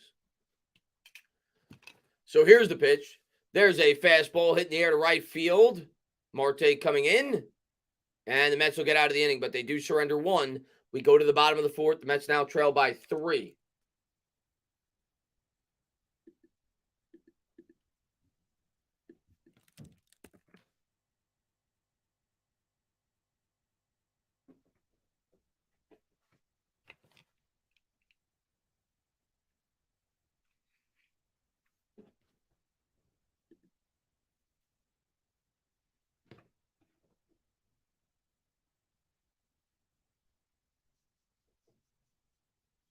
I pray we win this game.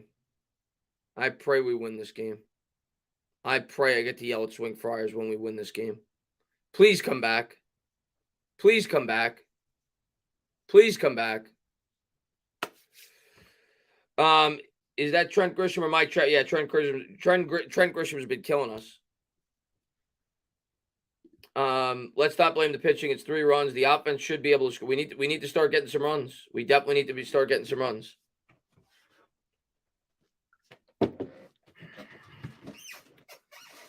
Come on.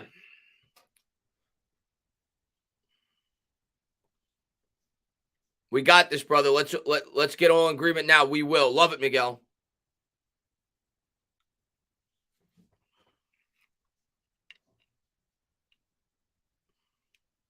Nice laptop. All I'm going to say is the Mets surpassed my expectations. I wanted at least 86 wins. Well, yeah, I don't think anybody thought we won 101 games. But we were hoping for more once we got here. Yeah, I'm going to the November 13th game. My brother said he's buying tickets this week. So we'll see when he does officially. But yes, November 13th against the Texans. That's the plan. I may want to go to another one. We'll see. But definitely that's the plan, going to at least the November 13th game against the Texans.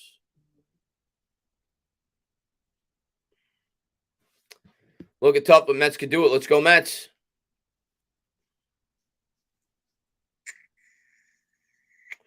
No, I'm assuming you're not going to get any updates on Adoree Jackson until probably tomorrow, Jeff.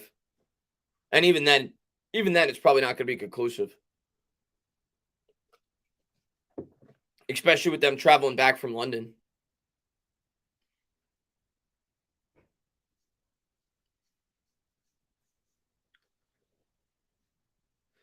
Bottom of the fourth. Don't even worry about the pitch count. Musgrove's only throwing 32. We just need runs. Nimmo will lead off the inning here for the Mets. Here's the first pitch. Fastball misses outside. We'll see if the Mets can get their first base runner here, 1-0. Come on.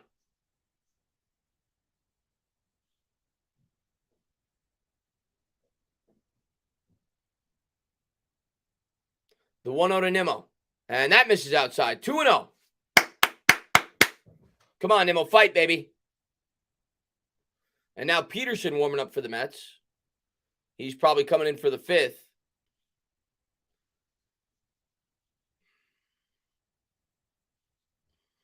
Here's the 2-0 pitch. And that's a cutter that just hit the outside corner. 2-1.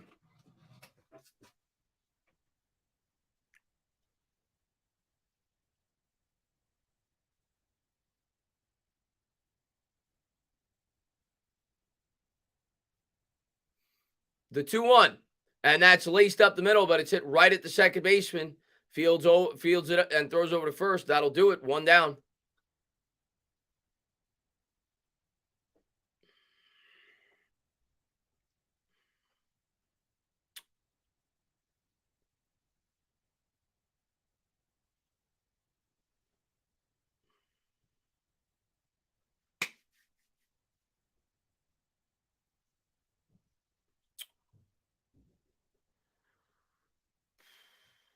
Here comes Marte. Marte's hitting some tough luck in this series, especially yesterday. Hit the ball hard almost every time up. Here's the first pitch by Musgrove, and that is a fastball in the inside corner. Take it for a strike.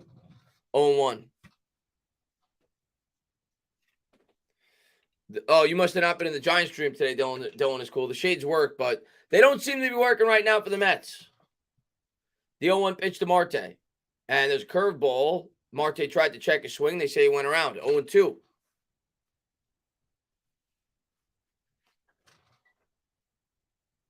And Toasty, man, thank you very much. Chris, keep them on. Fans can watch with the reflection. Yeah, that's what I'll keep them on. The 0-2. And there's a curveball hit on the ground to third, fielded cleanly. He'll throw over to the bag. And that's 2 down. Mets not showing much fight here through 3 2/3. Yet to have a base runner in this game. Musgrove last 4 starts, 22 innings pitched, 1 run allowed. Tonight, he's gone 3 2/3 without a base runner.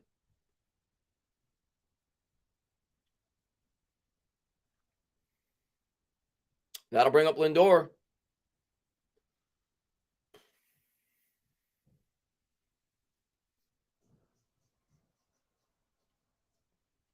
First pitch to Lindor. Curveball misses inside, 1-0.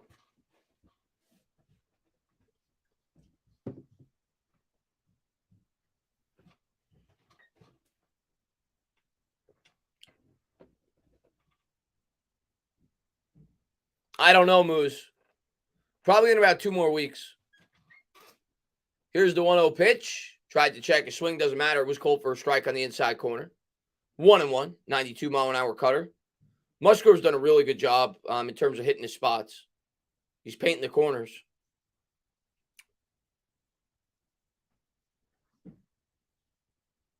The 1-1 to Lindor. That one misses inside with the cutter. 2-1.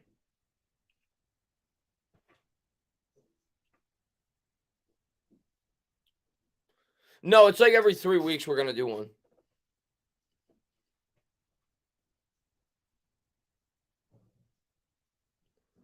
The 2-1 pitch to Lindor. Oh, he took a good cut there. Missed swing and miss at the fastball.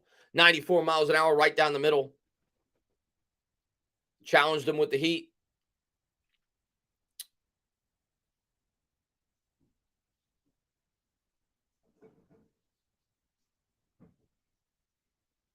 The 2-2. And he fouls off the cutter.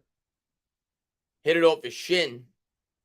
And now Lindor's walking gingerly. And he's limping. He's going to try to walk it out. That looked like it hurt. And Showalter's going to come out to check on him.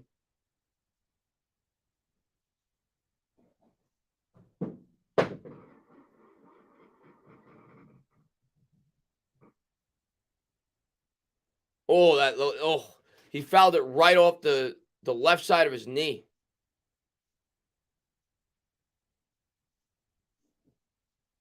Oh.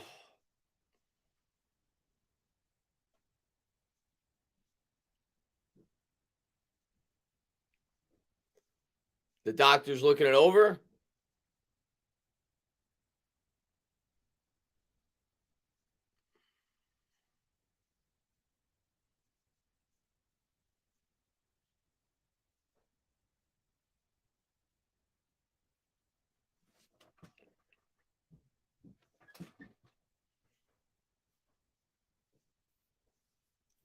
And Lindor's going to stay in the game.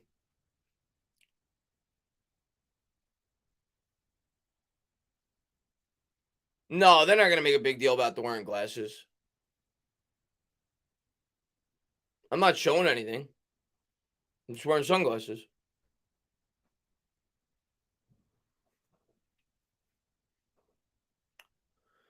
It'll be a 2-2 to Lindor. If anything, they'll just make this video not monetized, but I doubt that'll be the case. The 2-2. Fastball misses downstairs. 3-2.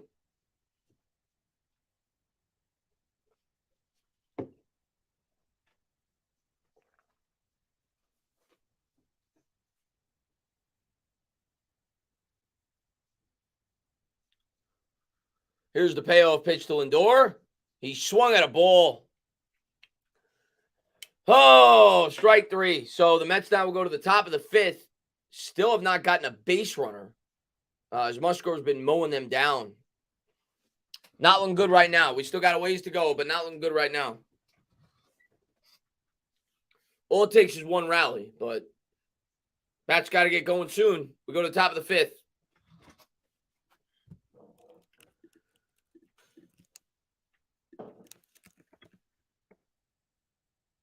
Bring up the Padres. Yeah, Musgrove's throwing a perfect game right now. Insane. Absolute insanity.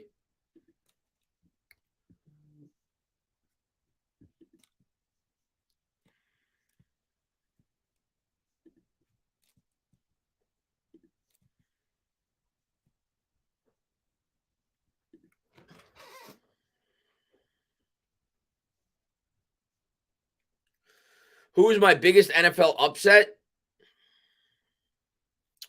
Let me look at the scores. I mean, obviously the Jets are up there, but I'm not surprised by it because I think you were in my stream. I don't remember if you asked me or somebody asked me.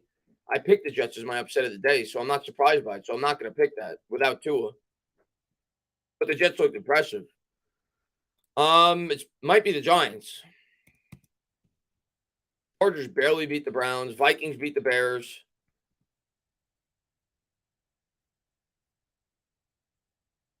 I mean, the way in which the Jets won is a shocker. But I did think I picked them to win that game. Titans won again. Texans over the Jaguars. That's a pretty big one because the Jaguars were looking pretty good.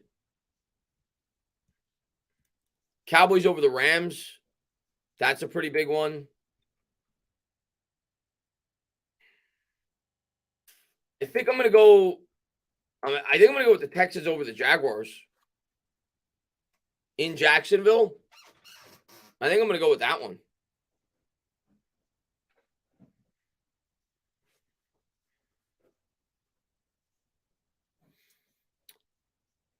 And the Mets make a pitching change. Peterson's going to come in.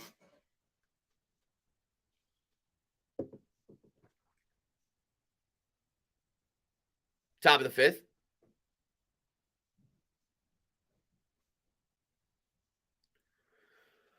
So Profar switches over to the right side against the left-hander. This is the right move because obviously you got Soto on deck. He's a lefty. Here's the first pitch. And the fastball in the outside corner. Strike one.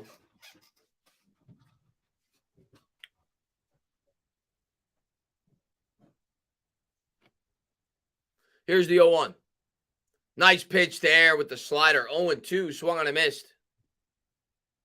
Well, the Mets didn't stink this year, Shane. We won 101 games. So definitely didn't stink. Not doing well right now, but the second most wins in the history of the franchise. Here's the 0-2, and the slider swung and fouled off down the third base line. 0-2.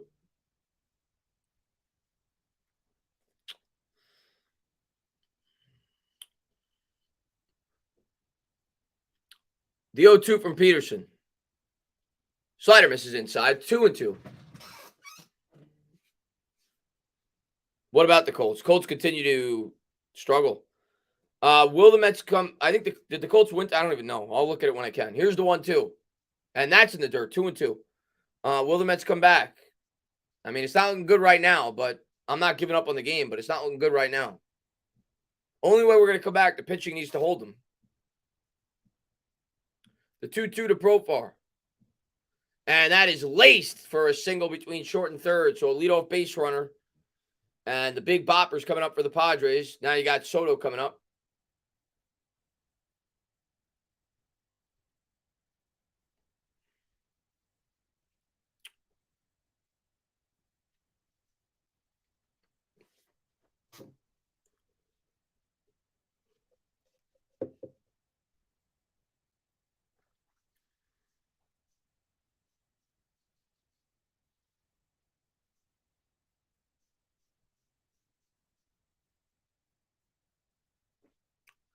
Profar leads from first.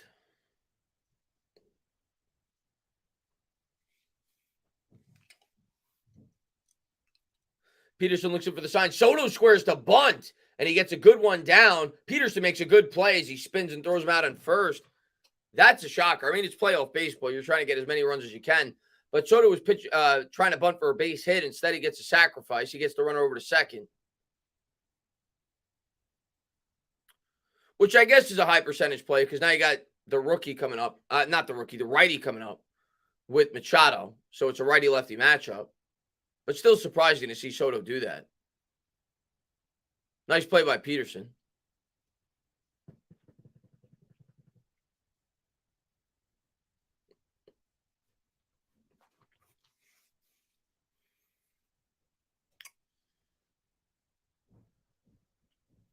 Profar leads from second. Here's the pitch to Machado, and the fastball just misses downstairs. Put the shades back on, even though it makes me even more tired as I'm calling the game, but we'll leave them on for a minute. Runner on second, one out. Here's the pitch. That's laced the other way, and it's 4-0 Padres. That's going to get through. Profar is going to score, and the Mets could be in big trouble here. 4-0 here in the top of the fifth, and they're starting to pour it on. Oh, man.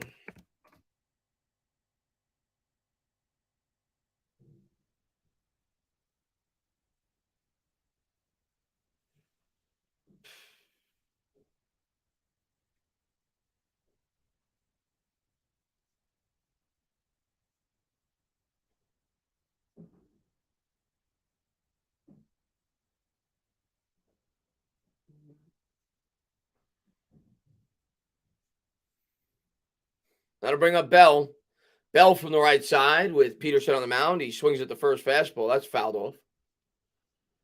0-1.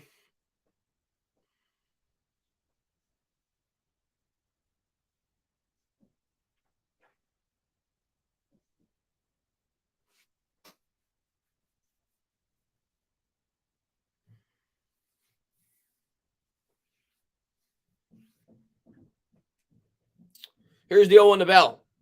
And the fastball looped in the air to right field. That'll hang up. 2 down here in the top of the fifth. So the Padres have a runner on first, 2 down. They lead by 4.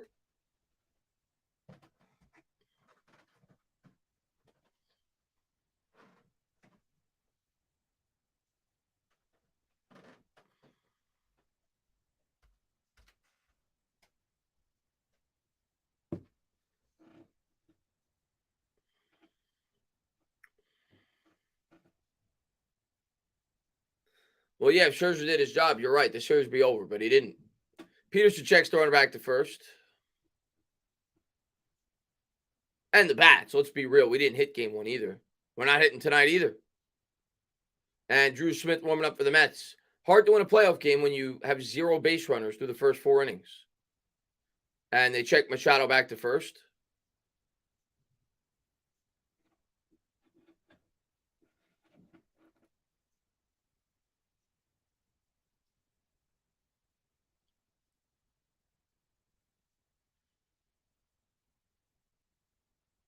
Mets have the infield shift on against Cronenworth. Here's the pitch, and that's hit the other way. Escobar will field it. He'll throw it to first, and that'll do it. We'll go to the bottom of the fifth. Mets trail by 4. So Mets have 5 innings to put up at least. We're going to need more than 4 runs, but 4 runs to tie.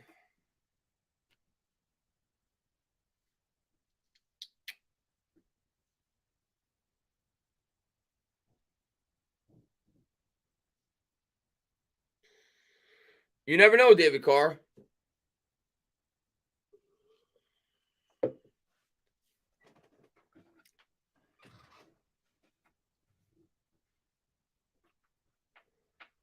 We got 4, 5, 6 coming up this inning. Alonso lead off.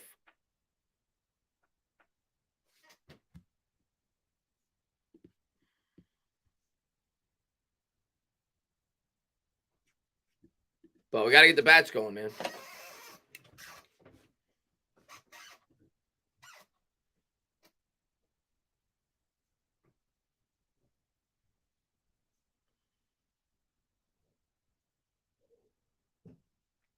We'll see what we can do this inning. Hopefully we get a couple of base runners.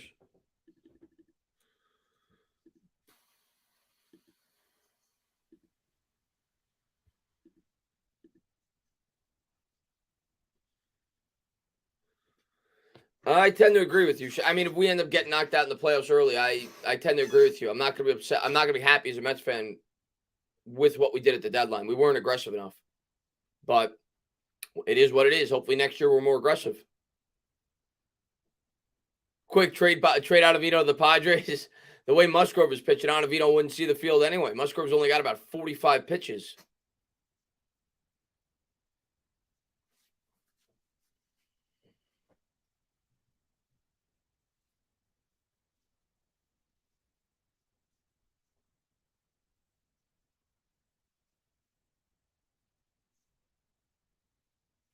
Yeah, Ray. You're right. There's really no middle ground with this team. Yeah, season's over if the Mets lose.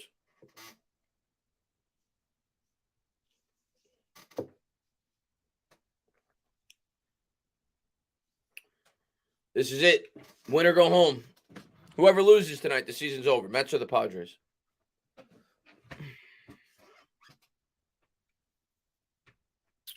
Alonso steps in. First pitch. Good cut at that, but he fouled it off the back screen.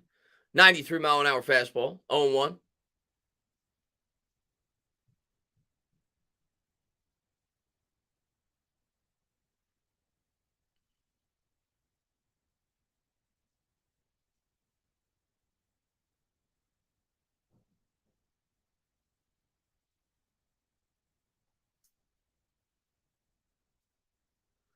And first pitch swinging. There you go, Pete. All right. So Alonso with a line drive single the other way. The Mets get their first base runner here in the bottom of the fifth. Maybe we get something started here.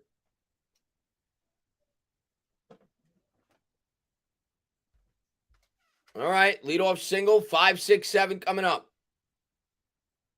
Come on. Come on.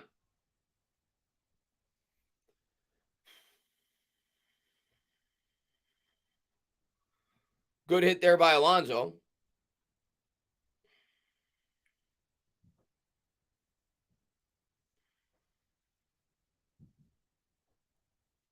And Mcneil comes to the plate. Just keep it moving. Here's the first pitch. First pitch swinging. Hard ground ball down the first baseline, just wide of the bag, foul. 0-1.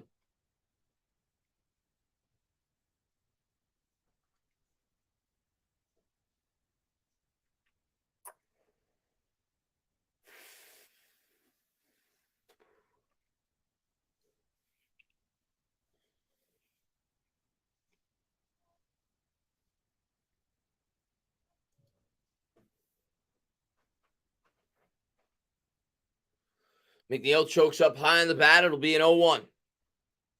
The pitch from Musgrove, and Mcneil tried to check his swing and hit the bat. It'll be 0-2. It was a fastball out of the zone.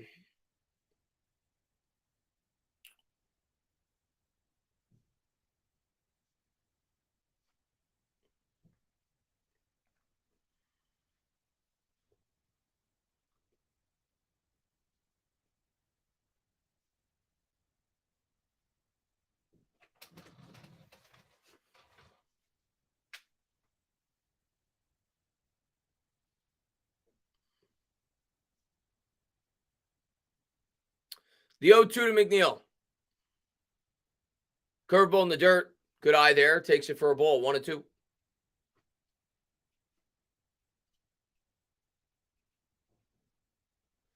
Mets need another starter. Well, I'm sure if the Mets get knocked out in the wild card round, they will be very aggressive this offseason in terms of what they're going to add to this team. I have no doubt in my mind, which puts me at least a little bit at ease as a Mets fan that we have an owner that's going to spend, but still doesn't soften the blow at the end of this season if we end like this. But it's far from over. It'll be a 1-2 to McNeil. And he swung on and missed. That's his first strikeout in his last 60 at-bats as he swings through the cutter. 1 out.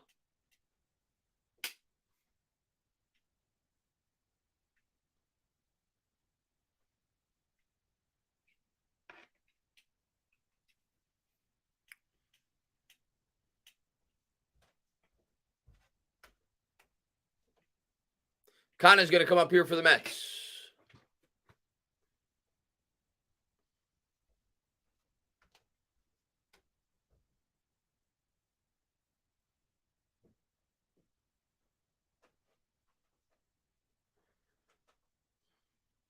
pitch.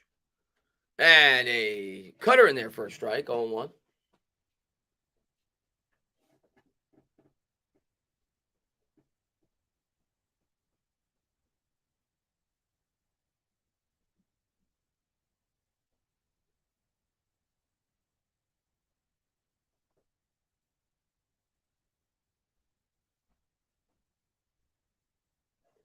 The 0-1 pitch.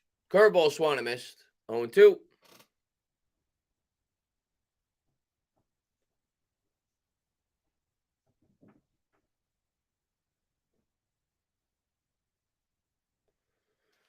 It's not pretty right now, Joe, the way that this Mets team has played down the stretch.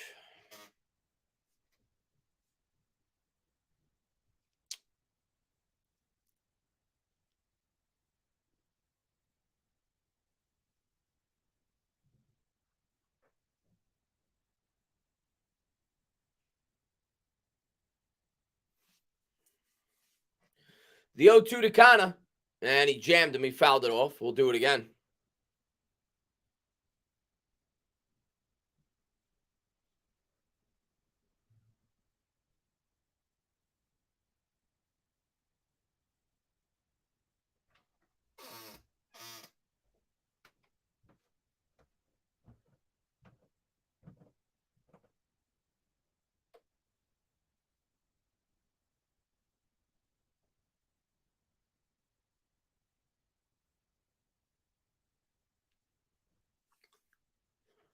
Oh, the 0-2 to Kana.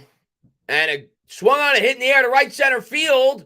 To the track, to the... You son of a bitch. He caught it at the wall.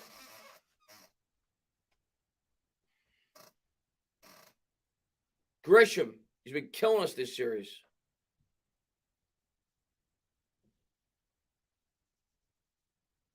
2 outs.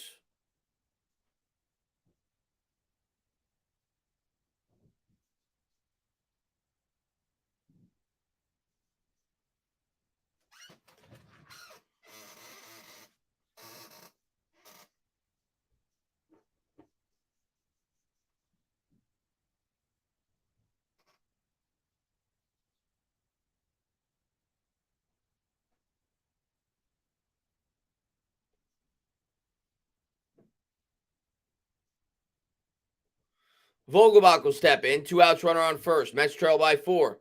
First pitch swinging at the curveball. He swung over it. 0-1.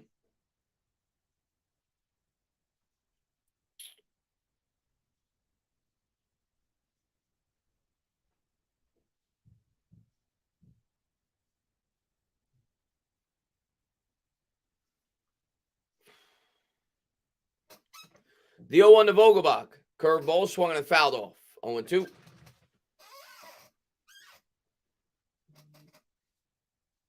Yeah, at least we got the Giants. We got 4 more innings after this.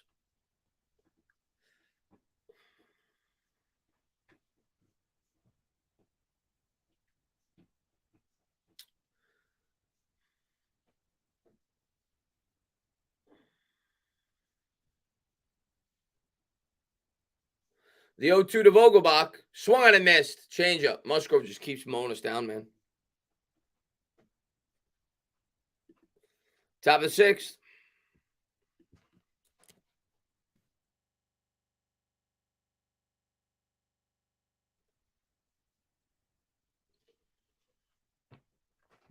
It is squeaky, Joe. It is a bit squeaky. You're right. Sometimes people think I fart when I move in the chair, but no, it's the chair.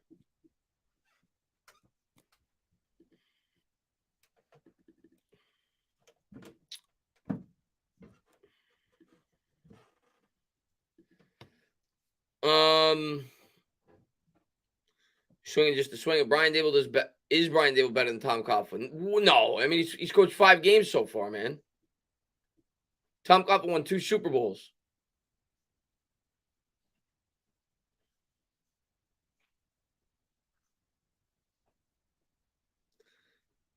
Steve Balboni.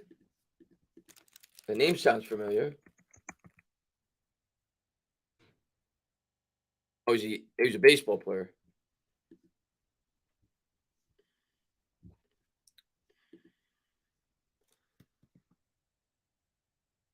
Before my time.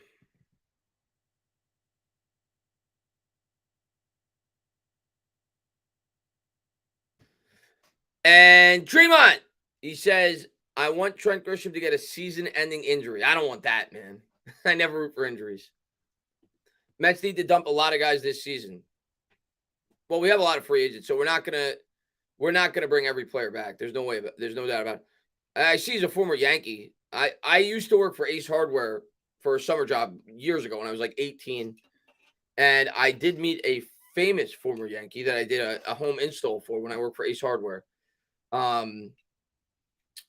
What's his name? Oh yeah, I know his name. I'm assuming you're a Yankee fan based off that. Former first baseman for the Yankees, not Don Mattingly. Before that, see if you could get it. Former first baseman for the Yankees before Mattingly. So here we go. We're going to go to the top of the sixth.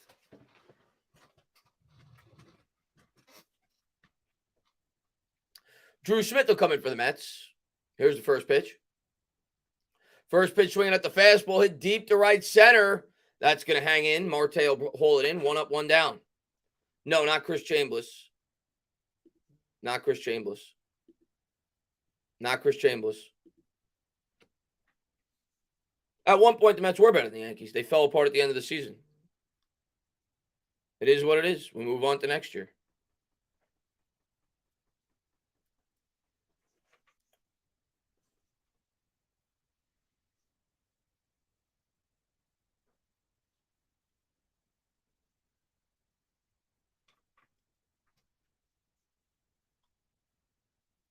Here's a second pitch by Smith, and Kim's going to squirt a bunt. Takes it for a strike with the slider, 0-1.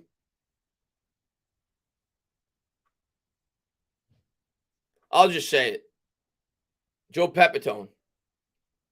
I did an install for Joe Pepitone when I worked for Ace Hardware. Nice guy.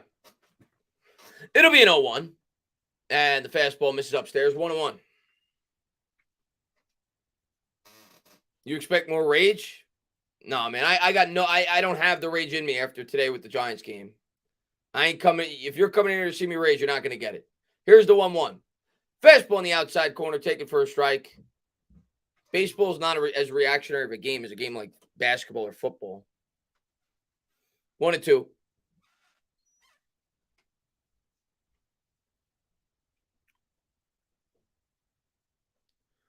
And here's the pitch to Kim. Fastball swung and a miss. Good pitch there by Smith. 2 down. Do I think the Mets will come back? Probably not. No. I mean, I hope they do, but not the way the bats have looked right now. Probably not.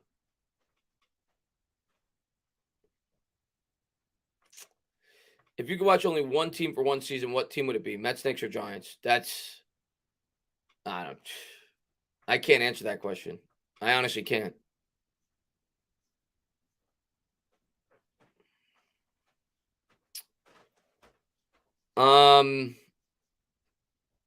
Put the shades back on for this comeback. Shades haven't been working, man. I tried.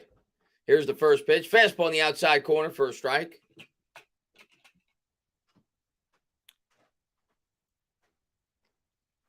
Grisham, 5th straight postseason game with an RBI.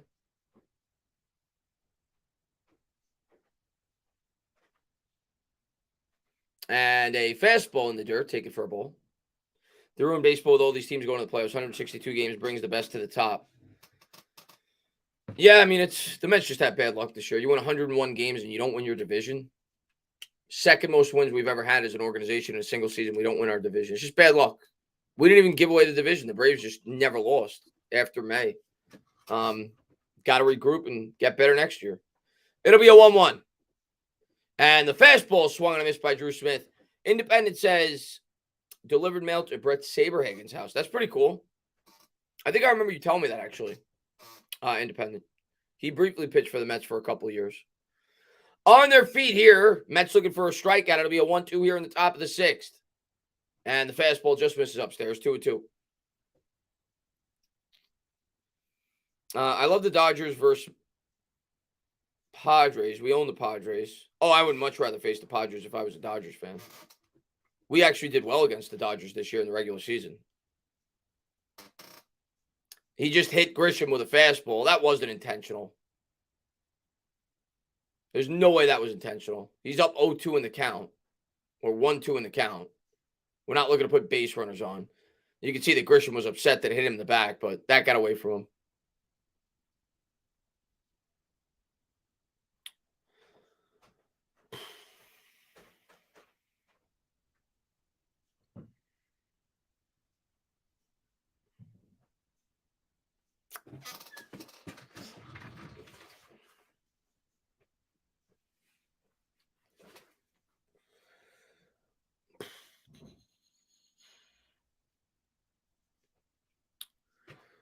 So runner on first, 2 outs. He'll check the runner back to first.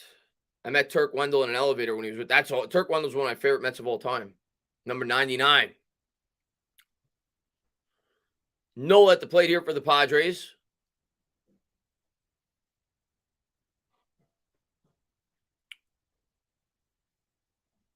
And here's the pitch. Fastball on the outside corner. Take it for a strike. That looked like it might have been a little bit out of the zone, but it wasn't. Turn your hat around. This hat is too tight. That's why I don't normally wear the Met hat. It's too tight. I think it's a size too small, so it's even tighter when I wear it backwards. So I don't think I could do that for the whole game, but I'll wear it backwards for the inning to see if the Mets could go on a streak. Nito lines up outside. Here's the 0-1. And that is drilled to left field, and the Padres are going to have first and second as he hung the slider. I'm looking for something. I might switch to the Entertainer hat just because it's more comfortable. And maybe that could spark something. Let's do that. Because this hat, I'm not going to lie, this hat is really tight on my head. That's why I don't normally wear the Met hat when I call the games. I got to get a new Met hat that fits me better. I don't know. I think I need a size more. This was a size too small. So first and second.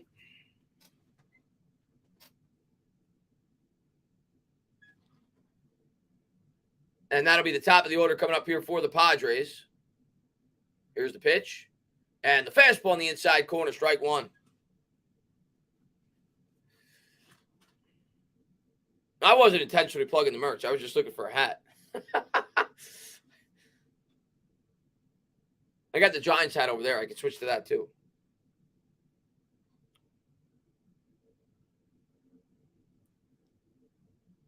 So first and second, here's the 0-1. And the slider misses inside. 1-1.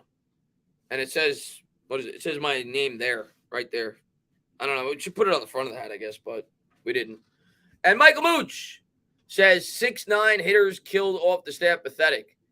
Yeah, we got, yes, the bottom of the order for the Padres definitely hit us hard throughout the series. Here's the pitch, and that's rolled on the ground to second. Mcneil comes in, throws. He'll throw it to first, and the Mets will get out of the inning.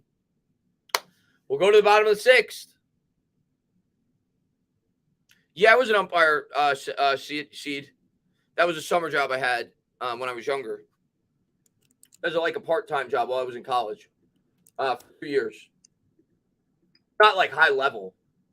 But yeah, I was an umpire for like 13, 14-year-olds. It was a fun job. The parents were a pain in the ass. I'm not even going to lie to you. The parents were a pain in the ass, but it was a fun job. No. You want? I could show you the merch I got. I literally just got. I haven't put it up for sale yet. A guy made merch for me, so I'll show you what I got. It's right here. Hold on one second.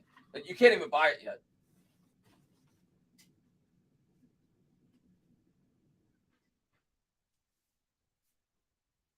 I have another hat too. I don't remember where I put it.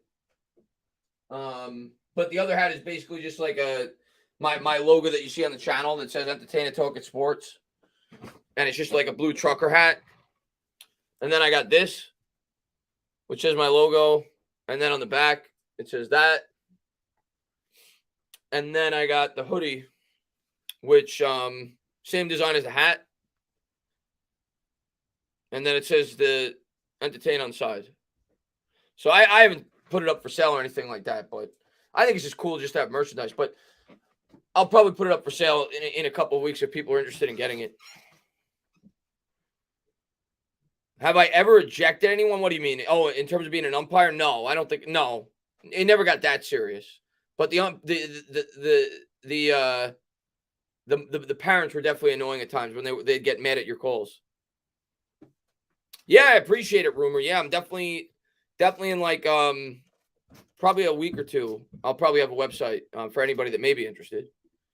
And T-Man, thank you very much. Are the Giants or Mets fans more extreme or bipolar? Oh, that's tough. That's tough to compare. I think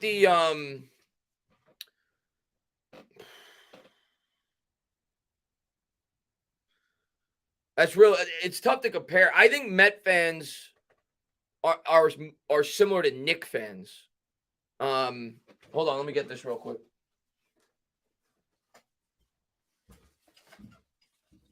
So, like, I think Met fans are similar to Knick fans in the sense that they're incredibly loyal. They're also very. I feel like they're a little bit more optimistic overall as a fan base, but it's because they've been beaten down so much. So when they see signs of hope, kind of like Knick fans, they're overly optimistic, maybe sometimes to a fault.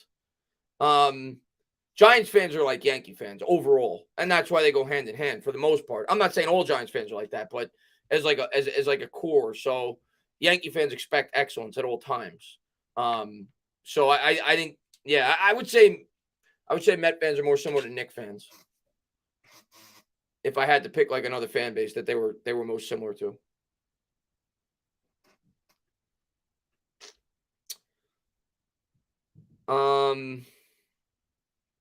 Rob says good comparison. Yeah, I mean I'm a fan of both teams, so I'm a fan of all three teams: the Mets, the Knicks, and the Giants. And I think Mets and Knicks fans are more similar than Mets and Giants fans or Knicks and Giants fans.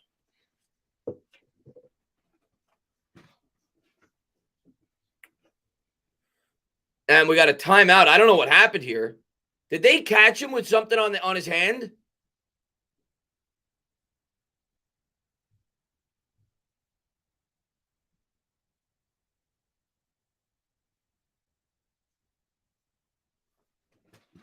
The umpires, there's like 6 umpires on the mound with Musgrove.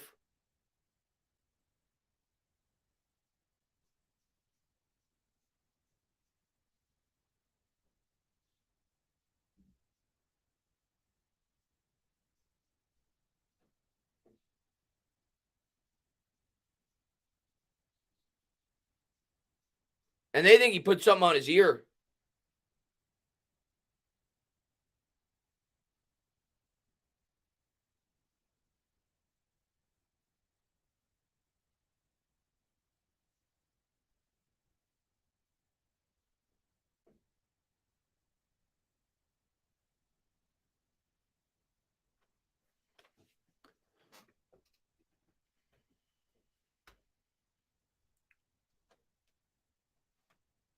They're going to leave him in.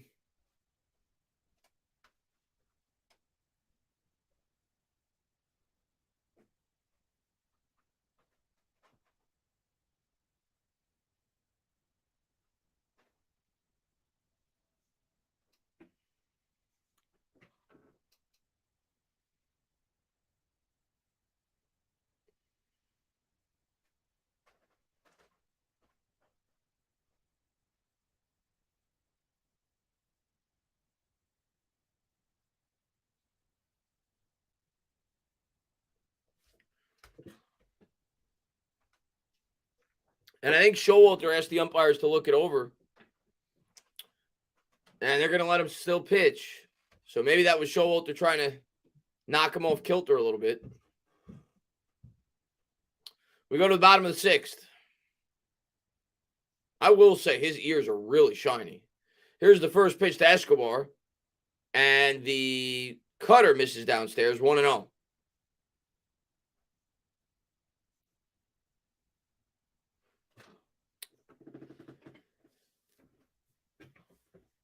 Here's the 1-0 pitch. Curveball. Escobar chases one way out of the zone. What are you doing? We're down 4 runs, man. Take a strike. So now it'll be 1-1.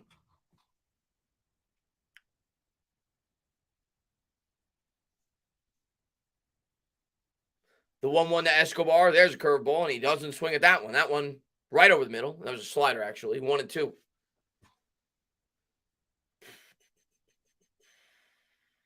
It'll be 8-9-1 for the Mets. Nito on deck. And it's a slider, a slow chopper to first base. He'll field it, and he'll flip over to Musgrove. 1 down.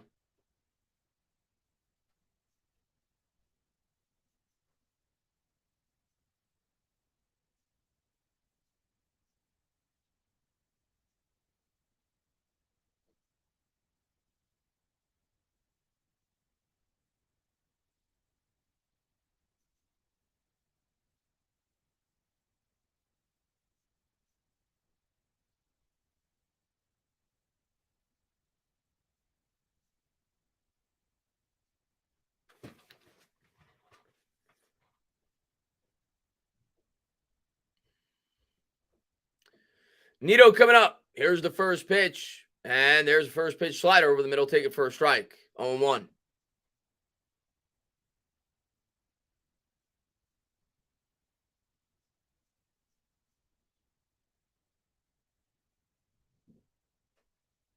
Here's the 0-1.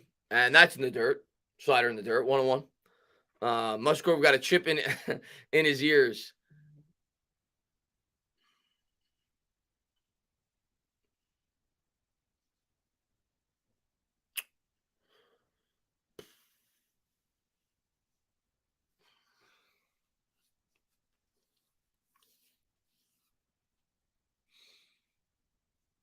The 1-1 to Nito.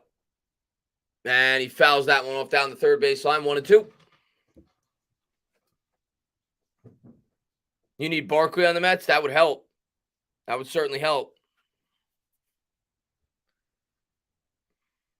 Oh, Mets fans got to humble themselves. Why? We won 101 games. Why should we humble ourselves? If we lose, we lose. We had a fun year. We had every right to be excited about our team this year. Here's the 1-2 to Nito.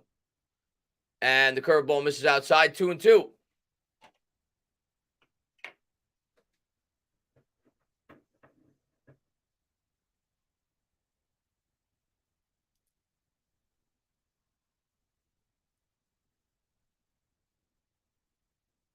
And the 2-2 pitch. Curveball swung and a missed. 2 down here in the bottom of the sixth. Mets can't hit, so they have the umps check the pitcher. It's an elimination game. What pitcher would be stupid enough? Oh, trust me. The Astros did it.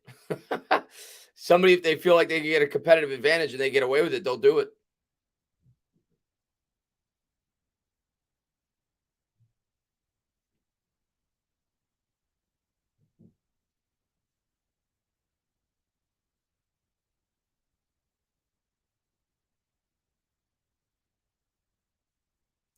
Nimmo leading off, and the slider misses inside. 1-0. They're going to check at third base. They're going to say he did not go around.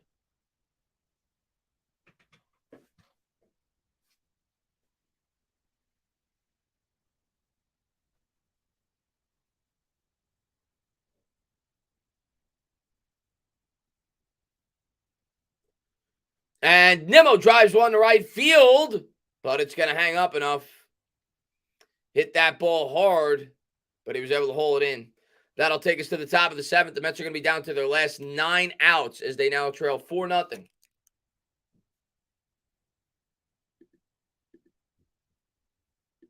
I want to get excited. They've just completely deflated me this game. Mets have gotten what, 1 hit? It's crazy, man. Right, like the Astros cheated their way to a World Series. They did. What do we got? I think we got 1 hit, right? The entire game. Take a quick look. Wow, Ravens Bengals low scoring game, only 3-0 over there. It's the end of the first, but slow start there. We got 1 hit. Pete Alonso is our only hit right now.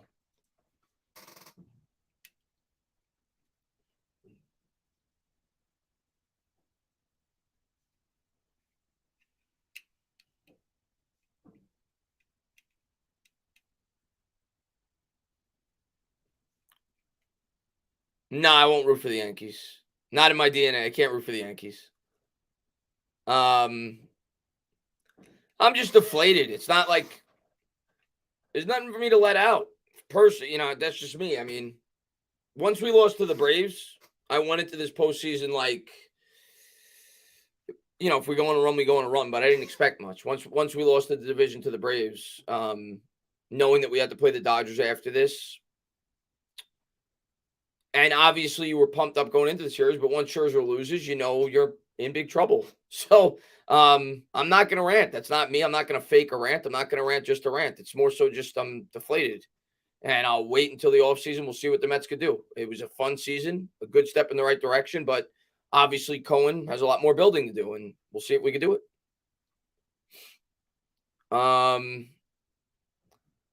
Let's see. Yeah, the Braves series is deflated. Yeah.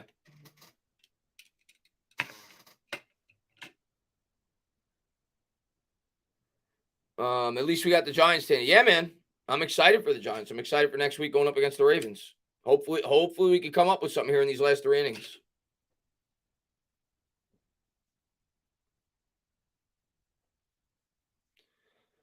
Sweaty ears is the first. You got to admit it. Who the heck ever has sweaty ears? Quite right. I didn't say anything during the game, and I didn't suspect he was cheating. But I noticed that while I was watching the game. It was like his ears are really sweaty, and it's not hot out, right? So not that I thought that he was cheating, but it was very noticeable throughout the game. First pitch is a ball from Lugo. Here's a curve ball in there for a strike at the knees, 1-1. Good pitch by Lugo as Soto comes up.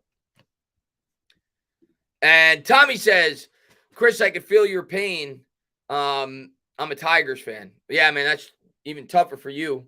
I mean, you guys did go to a World Series there's a curveball at the knees. Take it for a strike. You went to a World Series in 2006, the year that my Mets should have won a World Series. I think that was our best chance to win a World Series. And the Cardinals beat us in 7. And then I think they swept you guys in the World Series. But you went to a World Series that year. Here's the 1-2. And a curveball in the dirt. 2-2. I mean, that's Brendan. That's kind of why I'm like not flipping out as a Mets fan. It's not, obviously I'm upset that we're going to get eliminated if we lose. We got 3 more innings. We'll see if we can come up with a rally. But it's not like years past for me as a Mets fan. Here's the 2-2. And a curveball swung on and laced on the ground, foul. I look at this as, like you said, this is year 1 under Cohen, even though it's year 2. But it's year 1 where this team has an owner that's going to go out there and spend. And yeah, we didn't expect to win a World Series this year. And we're trending down the right path. And I expect it to be a team that competes year in and year out to win a World Series. And hopefully we win one sooner than later. Here's the 2-2. Curveball misses downstairs, 3-2. And I think Yankee fans that may be coming in here have to realize, at least me, Met fan, I don't have the same mindset that Yankee fans have. Yankee fans have the mindset that if you don't win a World Series every year, everything's a complete disaster. I'm not to that point yet. If the Mets get better and they consistently compete and we win a World Series or 2, I may get to that point.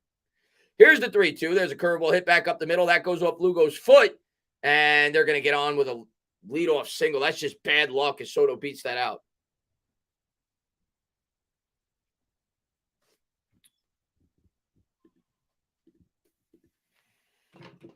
Giants have been more impressive than the Mets. I mean, thus far, the Giants have been super impressive.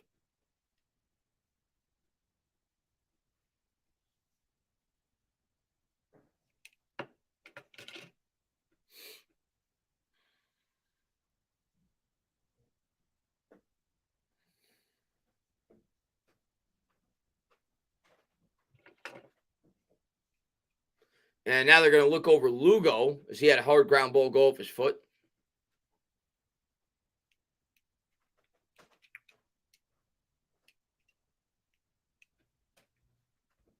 Appreciate that, World Heaviest.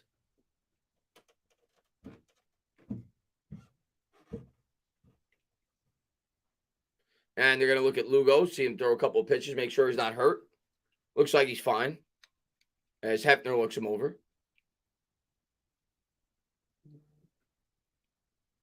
Mets going to have to worry about the Braves for years to come. That's true. They have a lot of young talent. Braves are going to have to worry about the Mets too. The Mets ain't going away. They're going to keep spending until such time they win a World Series. So I'm not worried about the Mets. They're going to be very competitive. And the key to baseball is giving yourself an opportunity to get there. And hopefully next year we win the division. We give ourselves a better opportunity. But Mets ain't going away. They're going to keep spending. They're going to keep trying to improve this team as best they can. And he'll check the runner back. And we got a really good farm system. At least the top, we're top heavy. We have a lot of good young prospects that'll be coming up next year. Alvarez, Beatty. I expect us to add some pitching. I expect us to improve the bullpen. And listen, if the Mets lose in the wild card, you're telling me Steve Cohen's not going to go out there and spend like a lunatic this offseason? Trust me, he's gonna. And we'll see what team we put together next year. Here's the pitch by Lugo. Fastball on the outside corner. Take it for a strike.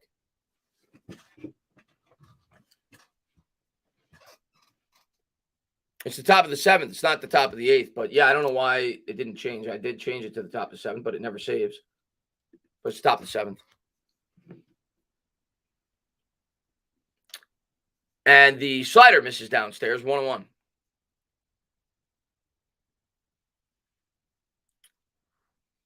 Knicks won 45 to 50 games this year. I would agree. I got him right around 45 below. That's where I got him. Here's the 1-1. And he jammed Machado inside. 1-2.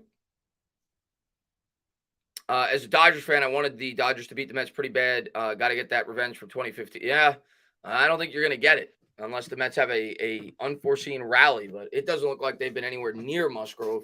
I would love for you to get the opportunity. I would love for you to get the opportunity. But, yeah, I'll be honest. If I was a Dodgers fan in 2015, I would have been very confident going into that series with the pitching staff that you guys had. Here's the 1-2. Curveball hit on the ground, and that's fair. Wow. Looked like it might have been foul, but it was inside the bag apparently. And Soto's going to go to third. So now it's second and third, nobody out. And this game's about to be blown wide open. Mets obviously are going to have to play the infield in.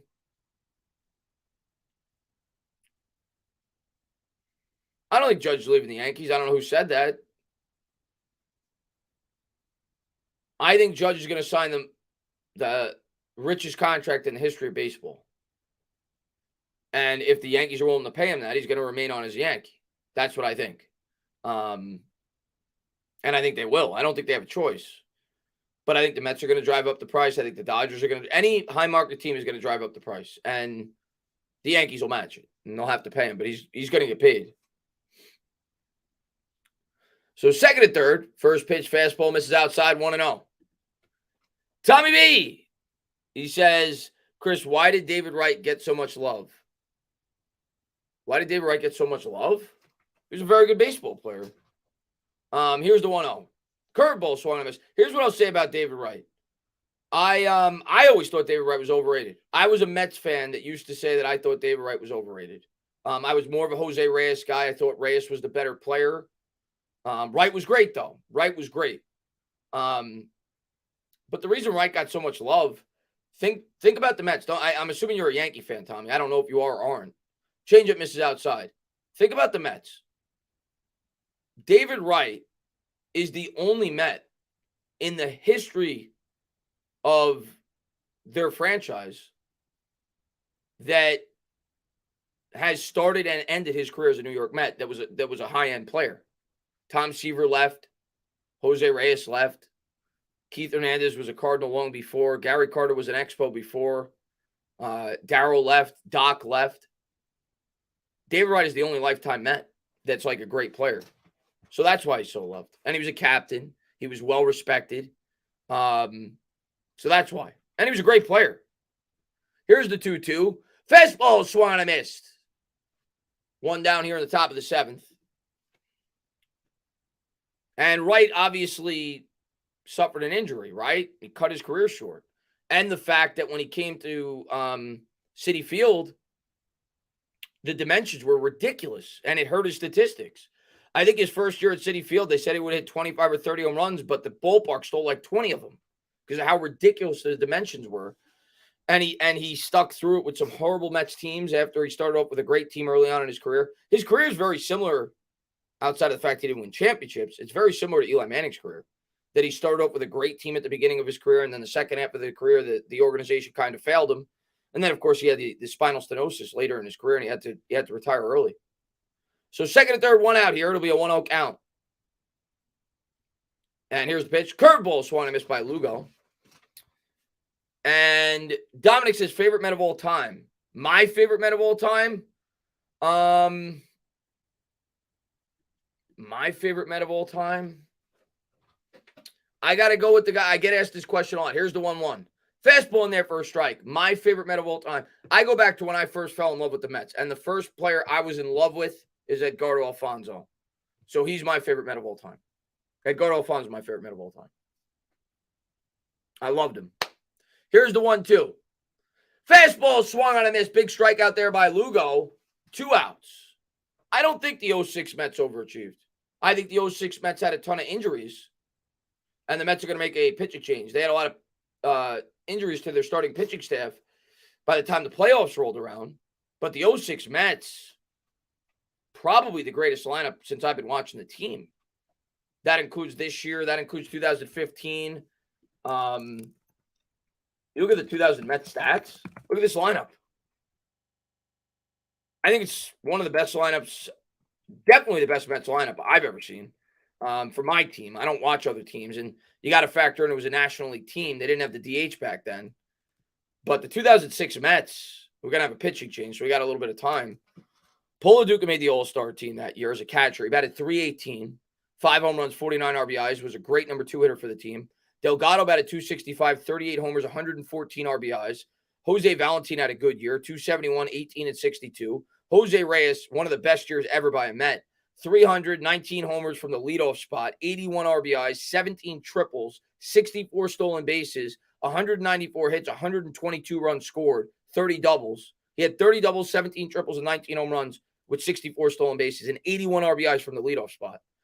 David Wright, 311, 26, 116, and 20 stolen bases. A 2020 season, batted .311, 40 doubles.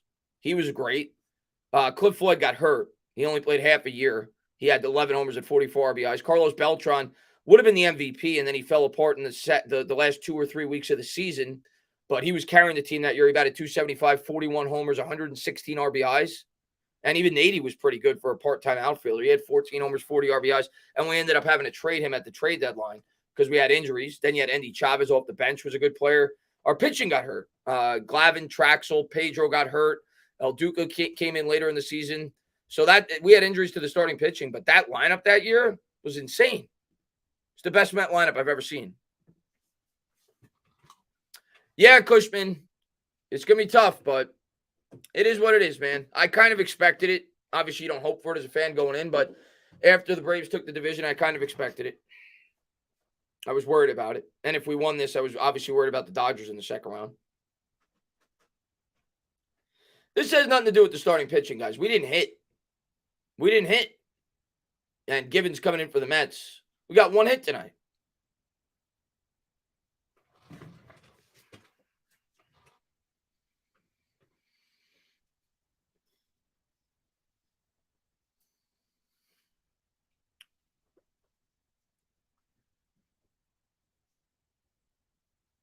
You're not going to win playoff games when you get 1 hit. Second and third, 2 outs. Myers up.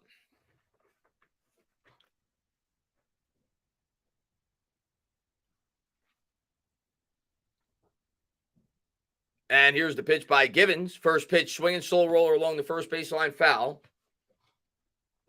Dave Kingman, yeah, he was a great power hitter. That's what he was, a pure power hitter. He didn't do anything else, but yes.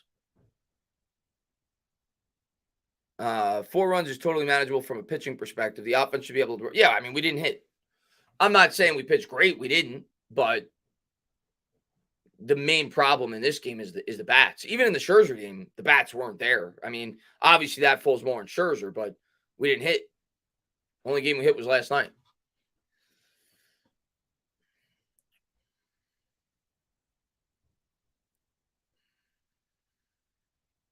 I love Cliff Floyd. Cliff Floyd was great. He just had injuries. That was his problem throughout his entire career. Here's the 0-1. Fastball swung and I missed. Floyd had 1 huge year with the Mets. I think it was, I want to say it was 2004, maybe 2005. He had an incredible first half that year. But the 06 year, he just had injuries, man. He was hurt all year. So it'll be an 0-2. Here's the pitch from Givens. Fastball swung and a missed, and the Mets get out of it.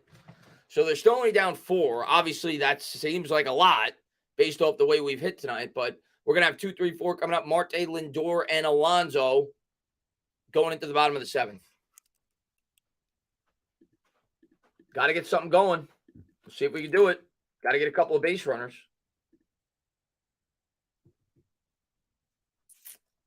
Dave Kingman was something back in the day. Yeah, he was. I didn't get a chance to watch it, but I know about him. Sometimes I do those sports quizzes. You reminded me because of Kingman. He's an answer on a lot of them. Maybe we'll do one at the 7th inning stretch for some Mets all-time home run leaders. See how many we could get.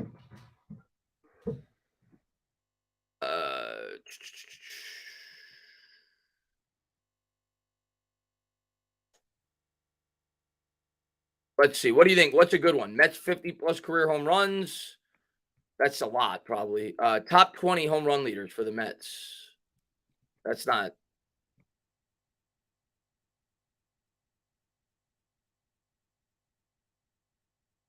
That's postseason home runs. Maybe we'll do Mets with 50 career home runs, but that's gonna be a lot of players. That is not as many as you would think. It's about maybe 40. Obviously, the Mets have only been around for 60 years, so maybe we'll do one of those. The 7th. It is the 7th inning stretch. After this inning, maybe in between innings. You need the sunglasses.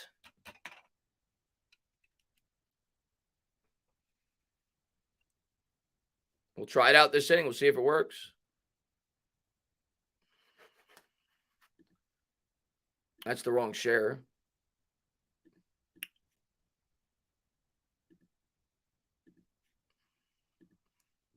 And Big W, man, thank you very much. Can we say that New York sports are back yet? You're damn right, man. We're starting to come around for sure. It's definitely in a much better place than it was a long time ago. Or even as recently as a couple of years ago. All right. Let's pull up this quiz real quick. Let's see if we get a couple what we got to break. Get my mind off how bad this Mets team is doing. Where's the Sporkle thing? Oh, here we go. All right, let's play the quiz. All right, Mets. We got 8 minutes. Strawberry. Wright. Piazza. Alfonso. Olerud. Delgado. Eltron. Kingman. Alonso. Mcneil, probably not. Oh, he did just make it. Hunley. What do we got? Probably not Olerud. I don't think he had enough, but I'll put him in just to be safe. Yeah, he didn't do it. Ventura, maybe. Yeah, Ventura's on there. Still got a commercial break. I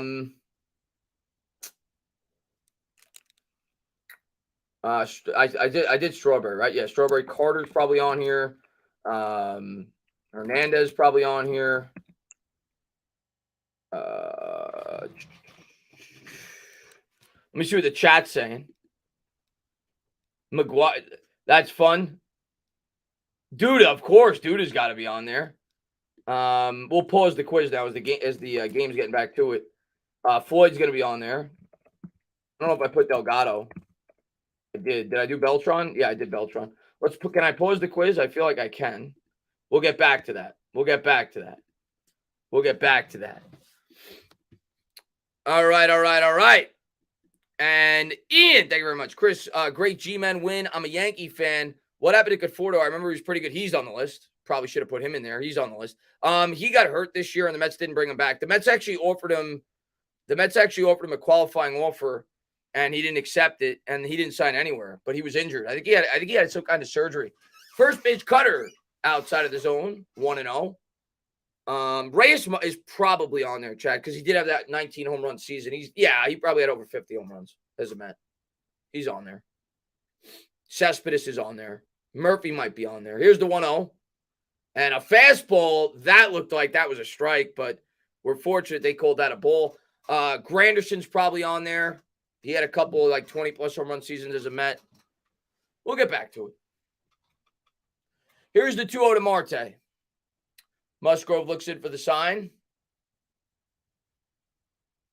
Here's the pitch. And that's in there for a cold strike, the cutter. Howard Johnson's definitely on there. Yep. He had 3 30-30 seasons as a Met. Oh, why is this still being saved? I didn't know it was being saved. Sorry about that. Here's the 2-1. And the curveball misses inside. So Marte trying to draw a walk here. 3-1. Cranepool, yeah, he's on there. Bonilla, yep.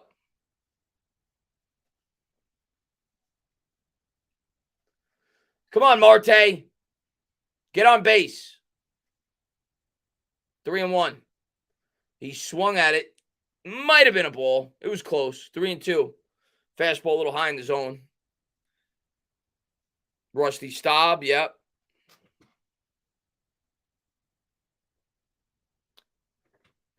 Take off the shades. I don't know. Should I keep him? Should I not? I don't know. We'll see what happens this at bat. If he gets on base, we'll roll with it. Because that's like a rally the way this game has been going. We haven't been able to get on base. Here's the payoff pitch to Marte. And he tried to check his swing, and they're going to say he didn't. So the Mets get a leadoff base runner with the heart of the order coming up. Shade, stay on, my man. Come on, baby. Come on. Let's get a little rally going. Ray Knight, I doubt he's on there. I could be wrong, though. I could be wrong on that. Please don't. Right now, I'm sorry, man. I got to use the shade luck if it could work. It's do or die, man. Francisco Lindor coming up. He's 0 for 2 with a strikeout.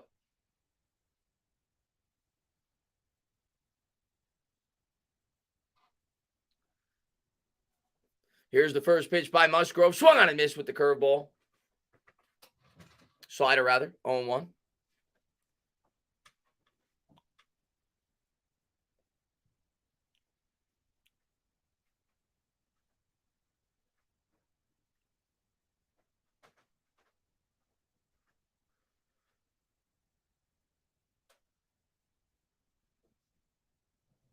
And the 0-1 to Lindor. Another curveball. Chased it out of the zone. Good late break there.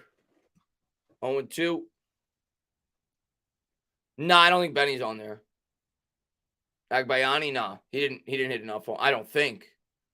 Maybe, but I don't think so. He did have 10 home runs his rookie year.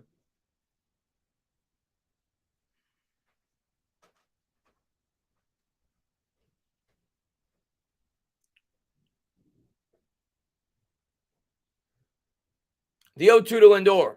And that is drilled down the first baseline. A diving play. Steps on the bag. Throws to second. Marte's going to be safe at second. But they get one out, which is huge. Tommy B, what Met in history do you want if you need a hit? All right, I can only speak for Mets I saw. So I didn't get to see the 86 team, unfortunately, which is one of the greatest teams in the history of baseball. I didn't get to see that. So of players I've seen, I mean, it's hard not to say Piazza. It's hard not to say Piazza. Piazza is one of the greatest pure hitters of all time. So even though in my heart of hearts, I felt like the guy I mentioned earlier, Edgardo Alfonso, was a more clutch hitter. Mcneil, right? He's a really good contact hitter. Olerud, right? He was great. Here's Alonso. First pitch curveball. Alonso tries to check his swing, and they're going to say he was able to hold up. 1-0. Murphy, too. Yeah, he was really clutch. But it's really hard not to say Mike Piazza. I mean, he's definitely the greatest hitter in Mets history.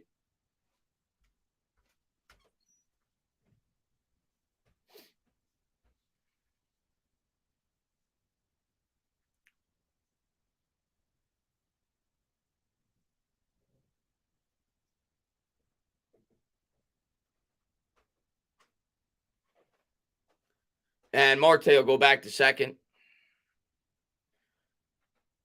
Yeah, Hernandez was great. I didn't really get a chance to appreciate Keith Hernandez, but yeah, he was great. Darren Stud. Yeah, screw Darren Ruff, man. Come on, Pete. We could use a Pete bomb right now. That'll give me a little bit of energy. It'll be a 1-0 to Alonso. Marte with a good lead off second.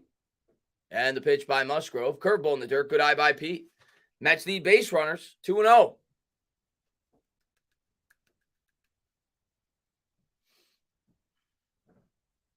Keith should be a Hall of Famer.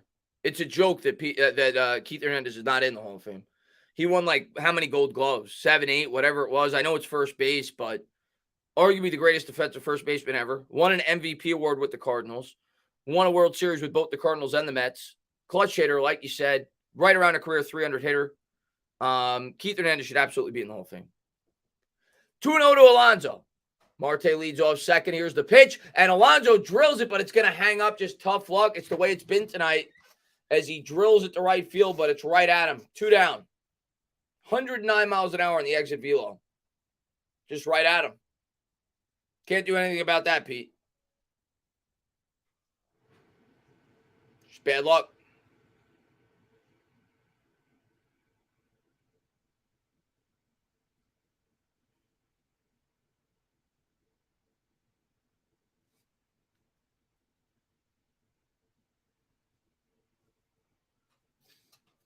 Marte leads off second. Mcneil at the plate. Now, if you ask me one Met on this team, I would say Jeff McNeil if I needed a hit. But overall, I think I still got to go Piazza of Mets that I've seen. Marte leads off second. Here's the pitch to McNeil. And the curveball knee high for a strike or slider. It looks like a curveball to me, but they're calling it a slider.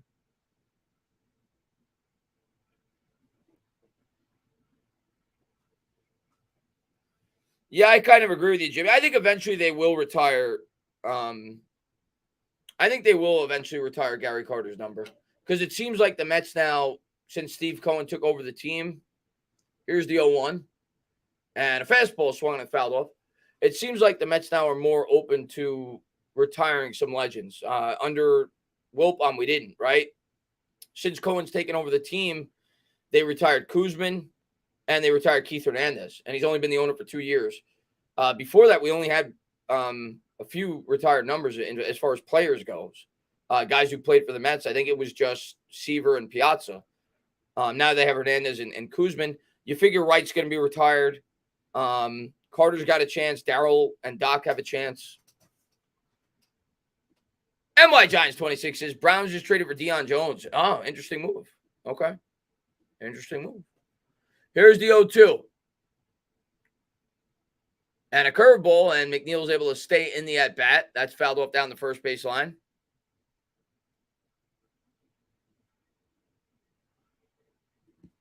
Entertainer is a great place to start, and I think it will be a great place to go to see the world in person and see the world through the lens of the world in the future and the world in general. I don't know what you mean by that, Aaron, but I appreciate you for being here. Who do you think is going to the World Series? I'm actually leaning your Braves, Leslie. I think since June, you guys have been the best team in baseball. That includes the Dodgers. And I think, yeah, it's you or the Dodgers in the National League, but I'm leaning the Braves.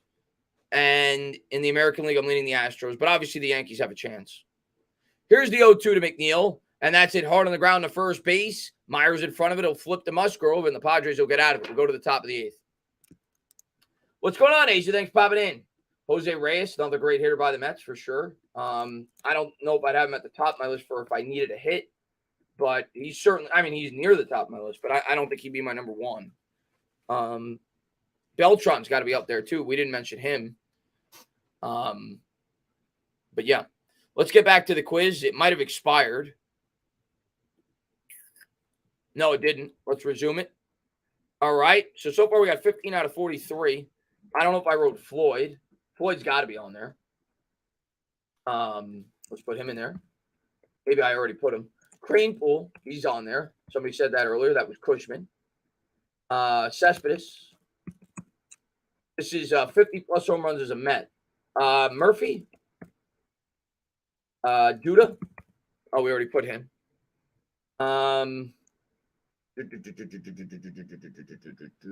What's his name? Gilkey. No, not Gilkey. Well, yeah, Gilkey's probably on there. Yeah, Gilkey's on there. Let me go to the chat, see what you guys are saying. Davis, Ike Davis, he did have that 130 home run season, so he's probably on there. Yeah, Ike Davis is on there, 68 career home runs. 1985. Oh, Howard Johnson. Granderson, he's on there. Mo Vaughn, he might be on there. No, he's not. Babe Ruth, probably not on there. Staub, Husky. Let's take a look. Staub is on there. Husky's on there. 2006. Oh, Conforto. He's on there. Wow, Conforto's really high. Conforto was really high. He was like 6th. But let's just pause this again. We'll get back to it at the end of the inning.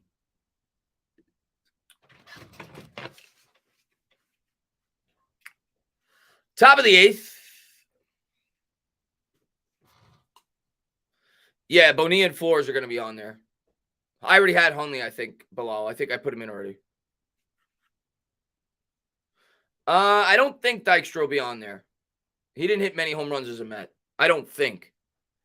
And Jai, thanks for popping in. Dang, I'm not much of the baseball, but was rooting for the Mets tonight. My dad and my grandmother were fans. What the heck? It's been ugly tonight, Jai. I appreciate you for popping in. Looking forward to calling some Knicks games with you soon once the season gets underway. But it's just been tough sledding tonight. And as Givens almost hit the leadoff hitter, that was inside. Just haven't been able to get the bats going. We've got one hit. We got 2 base runners, a walk and a hit. And, the bat's just dead tonight. Tip your cap. I mean, the Padres pitched a hell of a game so far. Musgrove pitched great. Here's the pitch by Givens. Fastball misses inside. 2-0. I like Breida. I like Breida when we picked him up. Pete Alonso already had Shy. Here's the 2-0. And the fastball misses upstairs. 3-0. No, Cano didn't. No, he didn't hit enough as a Met. He only hit like maybe 12 or 13 home runs as a Met. The 3-0 from Givens. And the fastball misses outside, so they'll have a leadoff base runner. I'm trying to think of some other Mets that were here for a bit. Well, we didn't say Cleon Jones. He's probably on there. Tommy Agee, those guys will probably be on there. Willie Mays, he only played a year as a Met, and he was old. Willie Mays had his number retired, too. I forgot about that. As a Met this year. That was unexpected. Kevin McReynolds is going to be on there. Yeah, he's on there. I didn't put him yet. Trevor May warming up for the Mets. Cespedes I put. I don't think I put George Forster. He's I don't know if he's on there. He's probably on there. What's up, Chris B?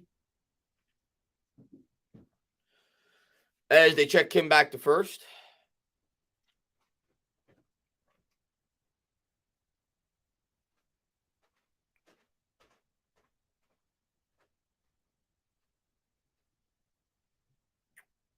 Here's the pitch. And the changeup misses outside. And MY Giants 26 says, Mets got to pull through. Not going to be easy, man. Not going to be easy. I'm 58 years old. I remember. You remember the golden oldies. There you go. But we'll see. Hopefully they pull through. Here's the 1-0. Fastball swung and fouled off. Ray Knight. All right, I'll resume it real quick. I'll tell you if he's on there. No, he's not. Ray Knight's not on there.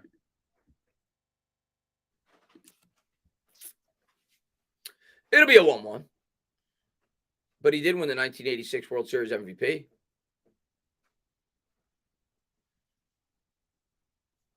And the pitch from Givens. Fastball swung and fouled off. Henderson, nah. He had a really good year for the Mets at 99, but no, he's not on there.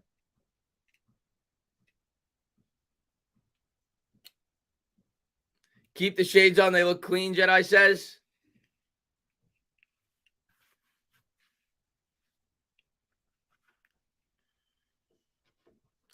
It'll be a 1-2.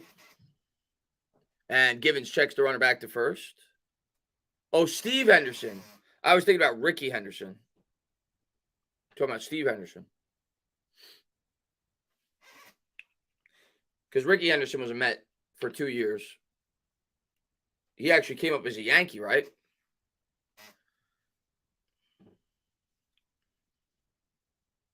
And the 1-2. Fastball misses outside. 2-2.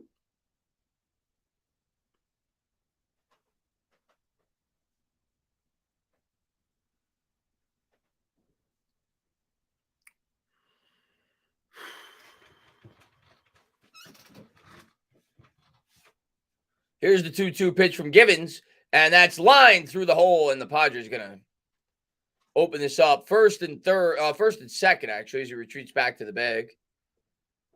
So hopefully Givens can get out of this jam. Not going to be easy. Top of the order coming up for the Padres. I think they got 9-1-2 coming up. So first and second, nobody out. This could get really bad really quick. It's tough, Ray, man. Games like this are tough to sit through. Obviously, we'll see. If this gets to be like 8-0, I'll probably go to bed. Hopefully not. Hopefully the Mets keep this close. And they're going to make a pitching change. Diaz is coming in. You might as well. I mean, it's the end of the year. You need to stop here. So they're going to bring Diaz in. Mets down by 4. But obviously, you got to hold him here if you want to have any chance to extend your season. Givens coming out. What a horrible pickup that was, man.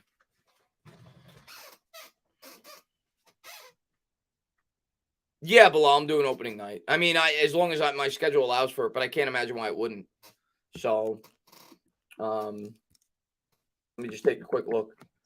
Knicks opening night is October 19th.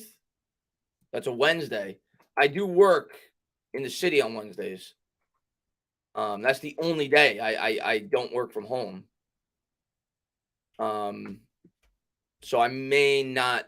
Depends what time I get home. But I'll probably be home for it.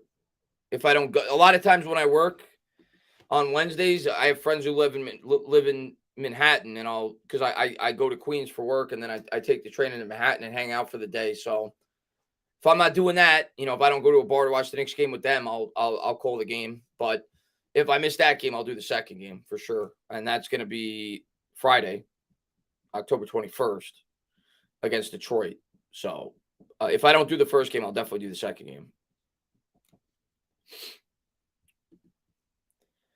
Yeah, let me get back to it as far as the Mets trivia goes. I think somebody said Wilmer Flores. He's got to be on there. Let's see. Flores. Yeah, he's on there. Henderson, somebody said. He's not on there.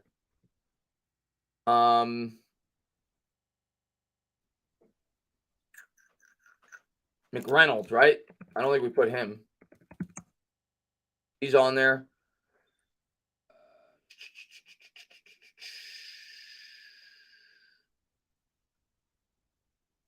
2016.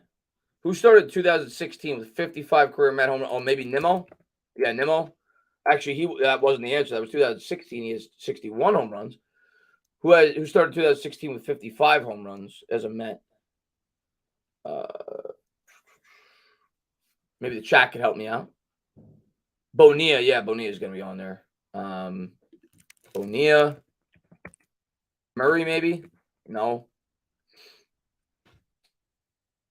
Let's see. Duda we already have. As the Padres try a squeeze play. Oh, no, they had first and second. They're going to get the runners over to second and third. So sacrifice bunt, one down here in the top of the 8th. And let me pause this again.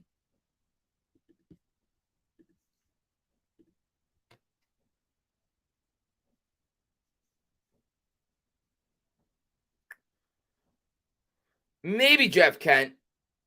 He obviously had a much better career after he left the Mets, but maybe Jeff Kent. So Nola gets a big. Now, if you're the Mets here, I would say you walk him, but you're not going to do it because of the guy on deck. So you got to pitch to him. Profar at the plate. Here's the first pitch. Fastball misses inside, 1-0. Dinner was good, man. No, I don't think Matsui's going to be on there. He didn't hit enough, I don't think. Kaz Matsui. I don't know if I put Reyes yet. He's definitely on there if I didn't. Here's the 1-0. And a slider swung on and fouled off. Cespedes I have. I put him. Travis Darno, that's possible. He probably he might have hit 50 as a Met. That's possible. That might be it. That might be the other guy that started in 2015, I think it was. Here's the 1-1. And there's a slider swung on foul off down the first baseline. Foul. 1-2.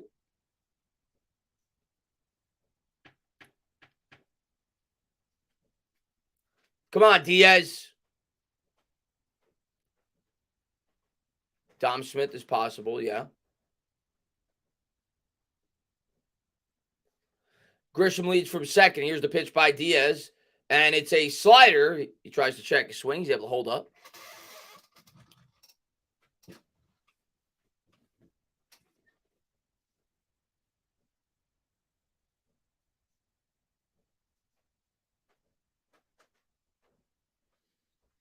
It'll be a 2-2 to Profar.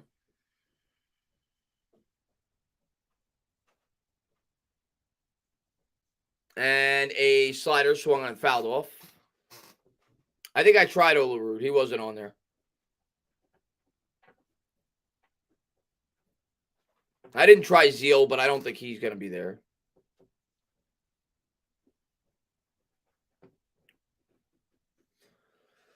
Come on, Diaz. Need a strikeout.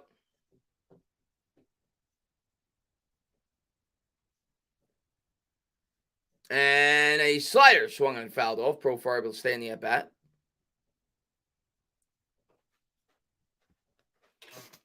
Who the hell is this person? Gonna have to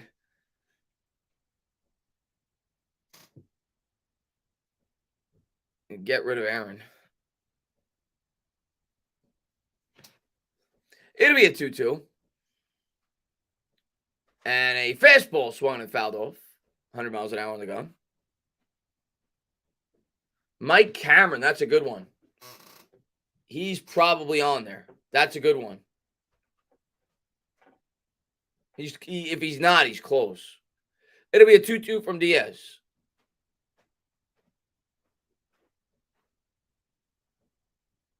Fastball, strike three looking. All right, big strike out there by Diaz. Hopefully get one more, keep us in the game.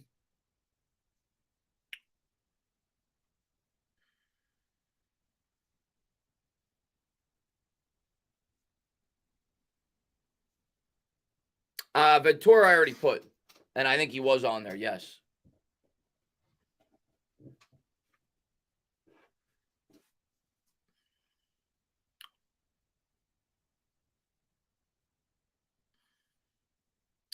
Here's the pitch by Diaz, and that's hit the other way, and that's it, man. That's lights out. That's going to play 2, and the Padres lead 6-0. As Soto drives in 2. And that's it. I mean, I'll give the Mets a chance to go on a rally, but that's it, guys. 6-0 Padres. It was a fun season, good season, but that's it. Steinman, good to see you, man.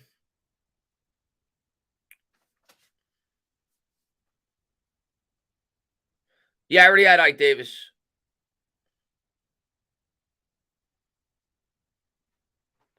I heard about the linebacker. They got a linebacker, yeah.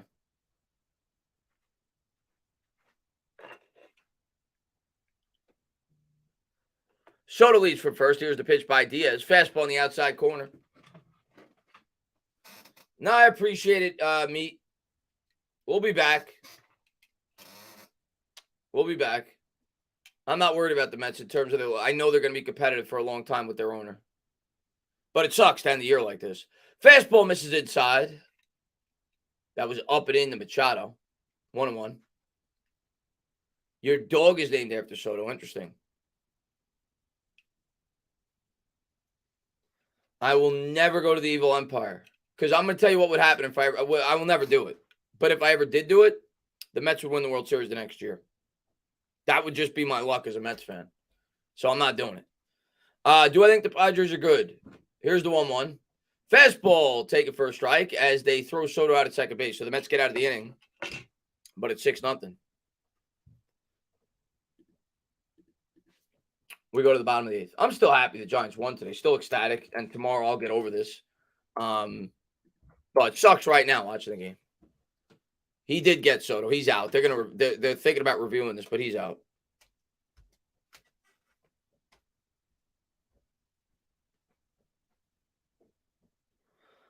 I'll share the screen again. We'll try to finish this quiz. What do we got? 2003. Cameron, that was a guess, right? Right, Cameron is not on there, surprisingly. He did have a 30 home run season, like you said. He had that injury, though, with Beltran in the outfield, which kind of shortened his chances. Sean Green, probably not, but I'll put him in there, but probably not. Yeah, he's not on there. 90. Oh, we said Darno, maybe? No. Unless it's spelled the other way. Let me see. Yeah, I do have the Giants. I didn't watch the Cowboys game, DQ, but I know they won. So that's obviously a very impressive win against the Rams. But I didn't watch the game. But, I mean, their defense looks great. Yes, Dribble Cabrera is probably on there. Yeah, he is. He was the other one in 2016 with 55 career Met home runs. So he's on there.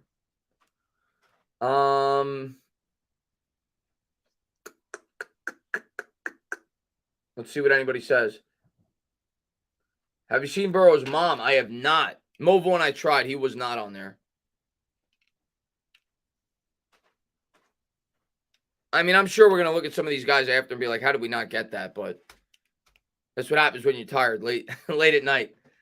Jeremy Burnitz, probably not, but he's got a shot. Oh, he was. He just made it with 53. And obviously, he was originally meant in 93, and then we brought him back, I think, in 2002 as a free agent. He did just make it. Somebody said Kent earlier. See if he made it. He did. Jeff Kent did. He had 67 career home runs as a Met. So he is on there.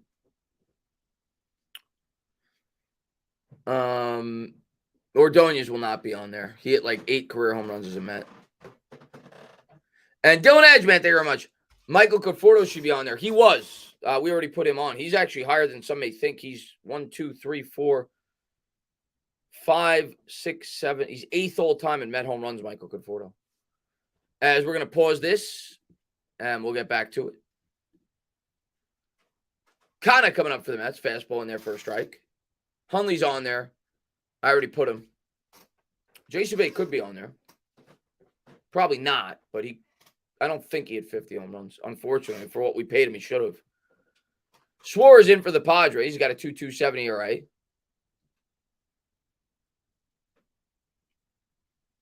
And the 0-1. Fastball in the high for a strike. 0-2. Niger Gonzalez not going to be on there. My favorite to win the World Series? I mean, before, it wasn't the Mets. It's either the Dodgers or the Braves. I think those are the favorites. They're the 2 best teams, in my opinion. Yeah. Here's the 0-2. Fastball swung on a miss. So 1 down here in the bottom of the 8th. Cleon Jones, I should have put already. I'm sure he's on there. I already put right. Yeah, I'm kind of with you, Hamza. I'm obsessed with my Mets. I love my Mets to death. But once the Mets are out, I don't really care when it comes to baseball. I'm kind of with you on that. So 1 down.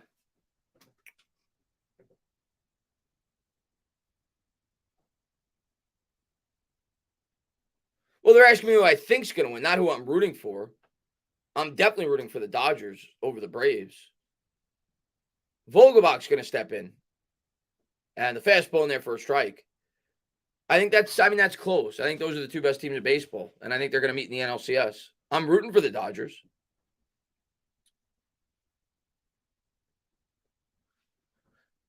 And the 0-1 the Vogelbach.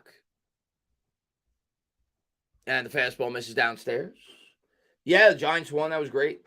Hopefully they win next week.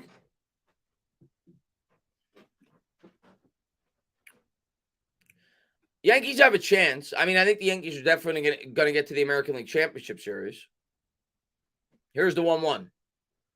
And the fastball in the outside corner, 1-2. They have a chance. It's going to be tough because, I mean, obviously the Astros are really tough. They historically do well against the Yankees. And whoever they match up with in the World Series, whether it be the Dodgers or the Braves, is going to be really tough. So they could definitely win, but it's going to be a challenge. But they got a shot. Here's the 1-2. And Vogelbach swung and fouled off.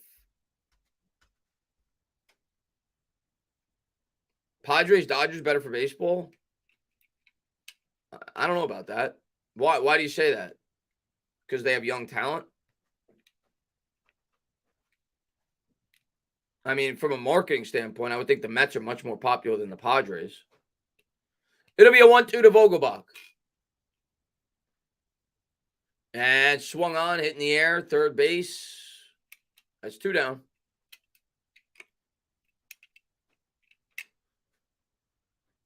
They're both American League. What are you talking about? The Astros and the Yankees?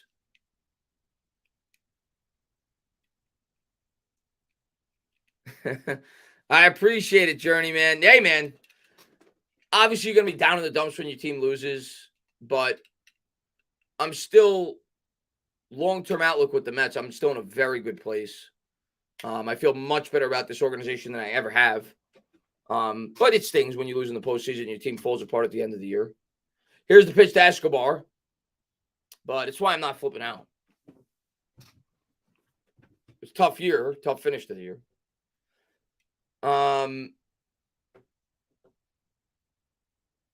I've come excitedly to watch the end of the game with you guys.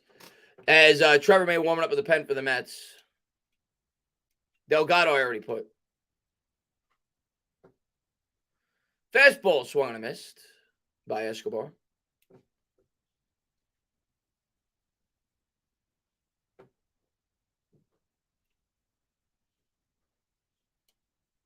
I don't love. I'm. This is my last playoff baseball game I'll be watching for the whole year. Once the Mets are out, I give 2 shits about everybody else. Fastball swung and a missed. We're gonna go to the top of the 9th. It's the Padres 6. It's the Mets nothing. I'm luckily, the Giants are doing really well, and luckily I got the Knicks right around the corner, so I'll be okay. But no, I don't care about baseball anymore. Once the Mets are out. You've got an excellent owner, bright future. Yeah, I mean, that's what I'm looking at. That's why I'm not – I already have Granderson. He was on the list. That's why I'm not going crazy. I know Steve Cohen's going to keep the Mets ultra competitive. And if anything, this should make him more motivated to go out there and spend even more so in the offseason. So the Mets will be aggressive. We'll be right back in the thick of it next year. But, yeah, it stings, man, when you get knocked out. It stings. Well, the Mets get to watch the Padres celebrate on their field. Yeah. Do a Mets video after this. It'll put a smile on your face. Nah, man, it's too late. I'm tired. I've been streaming all day. I did the Mets game last night. Did the Giants game this morning, and now I've done 3 streams in 24 hours. Right. I did a 4.5 hour Mets stream last night. Then I did about 5 hours worth of streaming for the Giants today between the game and the post game, and then another Mets game tonight. I'm gonna hit the sack. I'm gonna go to bed. Once this game is over, man.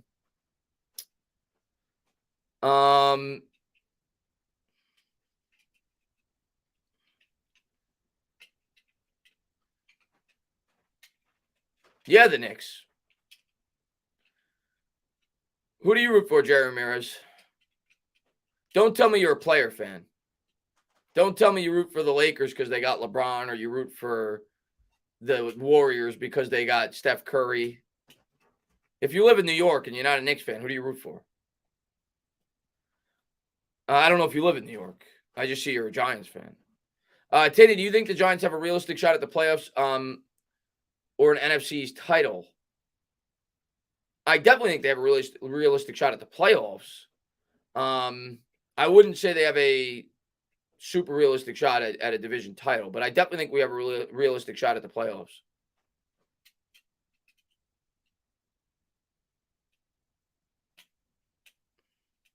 Yeah, basically was a 24-hour stream. Well, Chris, now you got to root for the Yankees. I will not root for the Yankees. I won't go out of my way to make fun of you guys if you lose, but I'm not gonna watch. But I'm not rooting for anybody. MY Giants 26 says, Chris, your DJ of YouTube, tough, keeps going. I appreciate that, MY Giants 26. Player fan, yeah, I just can't stand player fans, man. And I understand that basketball, it makes more sense to be a player fan because it's, it's star driven. It's very individual, but for me, I'm a team guy. I can't stand people who root for players and not teams. So here's the 0-1. Fastball misses upstairs, 1-1. What if the Braves versus the Yankees? Who do you root for? I'd have to root for the Yankees if they play the Braves. I wouldn't be happy, but I'd have to root for them. Here's the 1-1. And the slider swung and I missed, especially because the Braves won last year.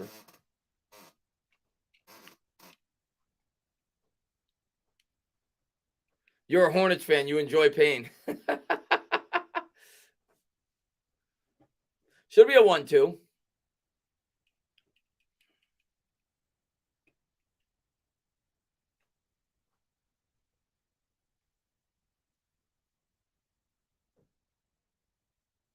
And Machado went around. One down here in the top of the ninth.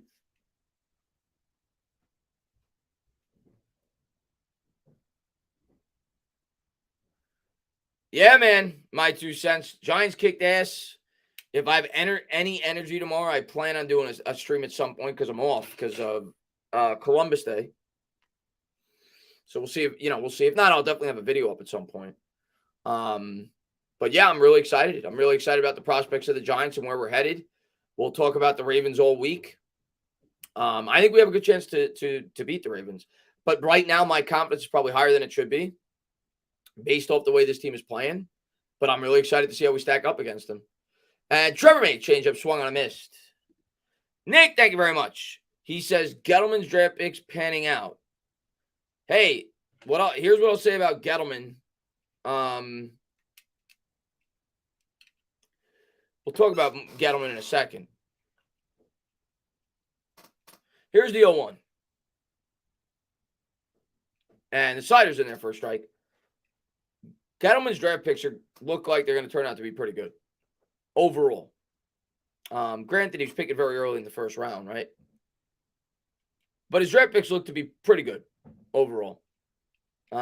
His free agency, here's the 0-2. And there's a changeup, swung and fouled off.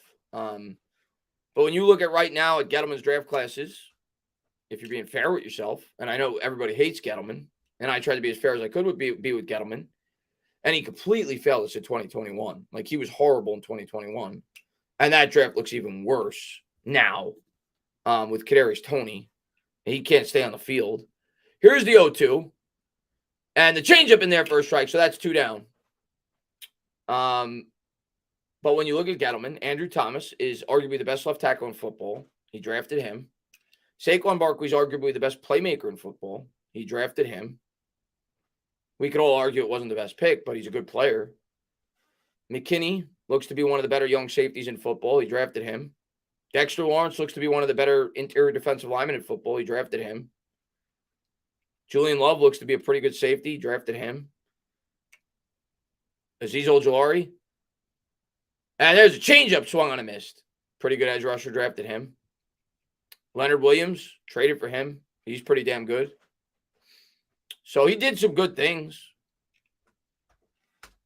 He just didn't do enough. And he did have bad luck. There were a lot of injuries last year, but his free agency just completely whiffed. Here's the 0-1. And there's a pop-up to second base. And obviously having Joe Judge as the head coach didn't help him. And Jeff McNeil is going to hold that in. We're going to go to the bottom of the ninth. Tay Crowder looks like a good pick, yeah. Nick Gates, I know you love him. He found him. He was an undrafted free agent. Graham Gano, that was a good pickup. So he did some good.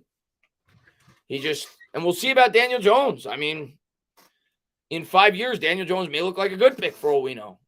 Right now it's still not trending that way, but let's see. So it's still too early to judge his legacy as a Giants GM.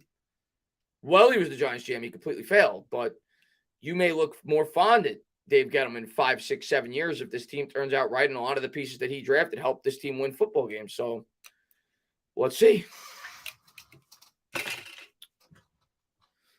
Yeah, Ray, man, we got 3 more outs. We need a miracle right now.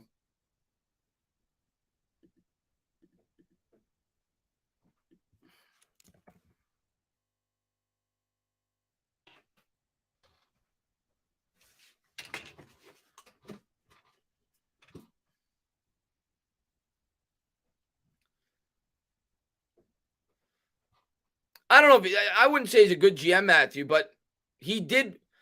There are some people, at least in my opinion, that are not willing to give Gettleman credit for anything. I'm not one of those people. He did a lot of bad things. But I think he did some good that some people will not recognize. That's what I'll say. He was not as bad as some people made him out to be. He wasn't good. He needed to be fired. And 2021 was the final nail in the coffin. And he didn't have a lot of help in terms of the coaches. I mean, Joe Judge was not a good head coach. Pat Shermer was not a very good head coach, right? So he did some good. And you hope that now a new regime with a better head coach and with a better GM could take what he left us and build upon it. So we go to the bottom of the 9th.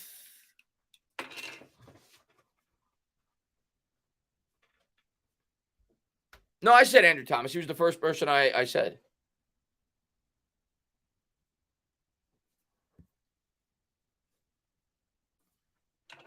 We live and die with our teams, man. So Hader's coming in for the Padres. Of course, the closer they acquired at the trade deadline. During the regular season, he struggled, but I think he pitched much better with the Padres once they made the adjustment and he wasn't throwing multiple innings. They pitched him only 1 inning, and they said he started doing better. But Josh Hader coming in.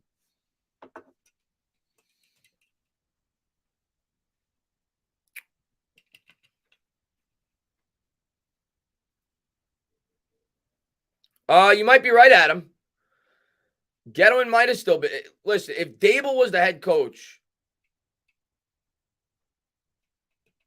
when Gettleman first took the job, he might still be the GM because things would have turned out much better for Daniel Jones. Joey Mooney, man, thank you very much. Gettleman sucked with free agents. Yeah, he did. His free agent acquisitions were horrible. Here's the first pitch. The only good year he had, Joey, with free agency was 2020. But even that year didn't turn out good because of what he did in 2021. And I'll explain further on that in a second.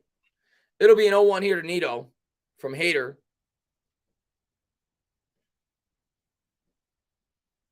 And the fastball misses inside 1-1.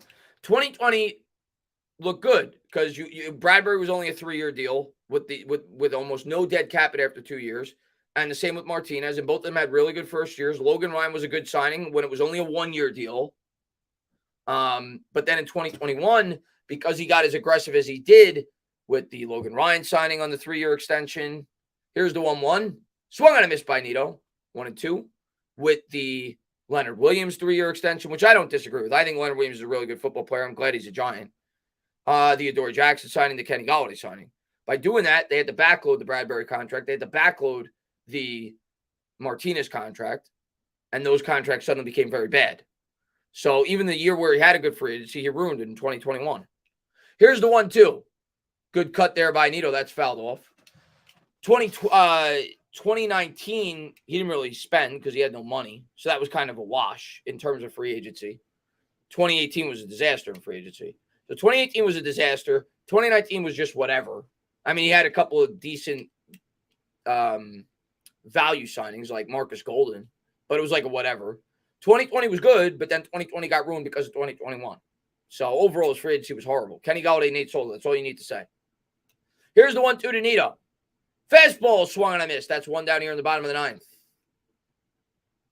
Yeah, Tate was a bad signing. Tate was good the first year, and then it was a disaster after that. But it wasn't a good signing. Yeah, I appreciate it, Yo Elvis.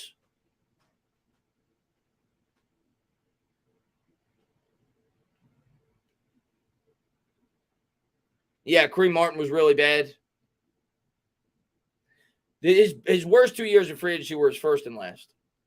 The middle two were okay, but his first and last were horrible.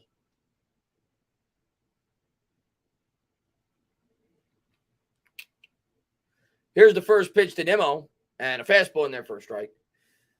But his legacy ultimately is going to rest. At the end of the day, if David Gettleman is going to be thought of at least much better than he is now by Giants fans, it's going to rest on Daniel Jones' shoulder. That's it. Here's the 0-1.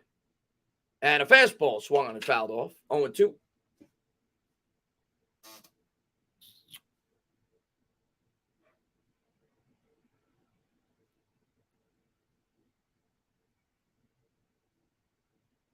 Yeah, Rob, I think some of that comes down to coaching too, though. But yes.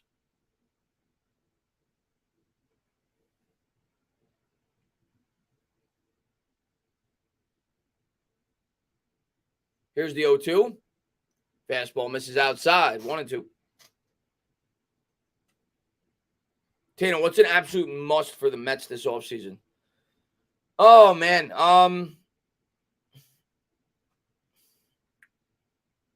First thing, they got to deal with the guys in-house. They got to deal with DeGrom. They got to deal with Diaz. Here's the 1-2. They got to deal with the guy at the plate, Brandon Nimmo. So they got to get that sorted out. And they also got Bassett, who pitched tonight. He's a free agent along with Walker. So they got to figure out who they're going to bring back. They have a lot of expensive free agents. So they got to pick who's coming back, who's not. Once they sort that out, then the bullpen needs to be improved. Diaz is great, but we need better middle relief. We need another starting pitcher. Here's the 1-2. Fastball misses upstairs. You can't go into next year trusting Max and Jake to stay healthy all year. They need another really good starting pitcher. They need help in the bullpen, and they need one big bat. If they do that, I'll be very happy. One big bat, a very good starting pitcher, and some help in the bullpen. Here's the 2-2. Nimmo ground ball to shortstop, fielded cleanly. He'll throw over to first. 2 down. And I want to keep Jake, which I think they will. I want to keep Diaz. I'd like to keep Nimmo. It's not make or break for me with keeping Nimmo, though, because you could always shift Marte over to center, which is his natural position, and you could sign a corner outfielder in free agency. So it depends on Nimmo's market, but I'd like to keep him. But yeah, that's it, man. That's what they need. They need one big power bat. They need help in the pen. They need another legitimate top end of the rotation starter. That would be what I'd say going into the offseason. 2 outs. Here's the first pitch to Marte. The fastball in the inside corner. Taken for a strike.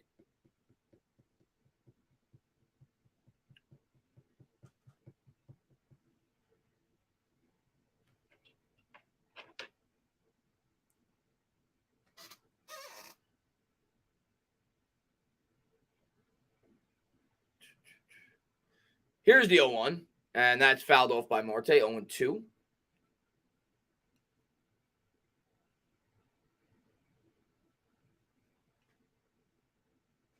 Yeah, tough end of the season, guys. Chris Bryant wouldn't be bad. He's a versatile player that you could play on the corner. You could play him in the outfield. I don't know how he did this year, but the Mets have kind of been linked to Chris Bryant for the last couple of years. Yeah, Alvarez is definitely getting promoted. He might be that big bat. Here's the 0-2, and Marte grounds it down the third baseline foul. I think Marte's going to – I think next year, if I had to guess, Escobar is no longer with the team at third base. I think you're going to see Beatty. Maybe Escobar's still here, but Beatty's going to get called up. Vientos probably gets called up.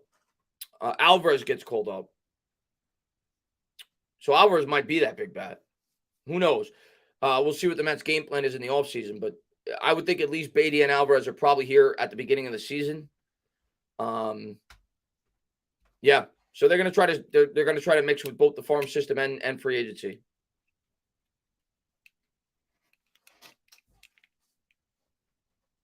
McCann is garbage. McCann sucks. But I'm excited for Alvarez next year for sure. I forgot. I didn't even think about him because I was thinking about free agents.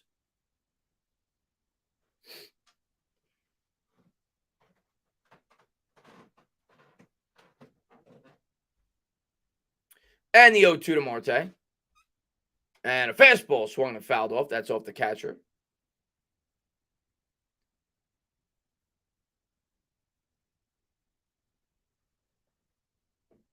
See, this is just false, BB. That's just false. I know you like to pick on New York teams, but that's not true. The Mets did spend in free agency, but look at the core of their team. Pete Alonso, that's a homegrown Met. Jeff McNeil, homegrown Met. Jacob deGrom, homegrown Met.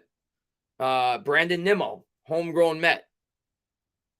There's a lot of the core of this team are homegrown Mets.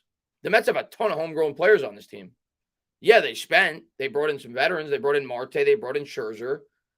Diaz they traded for a few years ago, but that wasn't like a big free agent signing. That was a trade. Diaz was still a very young player in the major leagues. They have a lot of homegrown Mets on this team.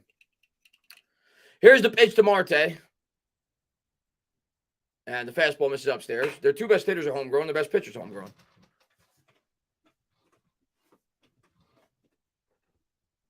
That's baseball, though. The big market teams are going to be. The Yankees do it. The Astros do it. The Dodgers do it. They all do it. It's not a Mets thing. They all do it. That's baseball. That's the state of baseball. That's what you do. Here's the 1-2. And there's a curveball hit on the ground at third base. Look at the Padres. For God's sakes, you want to talk about doing that, and the Padres win. Congratulations to the Padres fans. The Padres traded for Soto. They traded for Bell, right? Their whole team, they signed Machado to a record-breaking contract. I mean, that's what baseball is. The high market teams basically use the cheap teams as their farm system, and they take their players. That's every high market team in baseball. I hope Nimmo stays, man. I hope Nimmo stays. I'd like to keep him.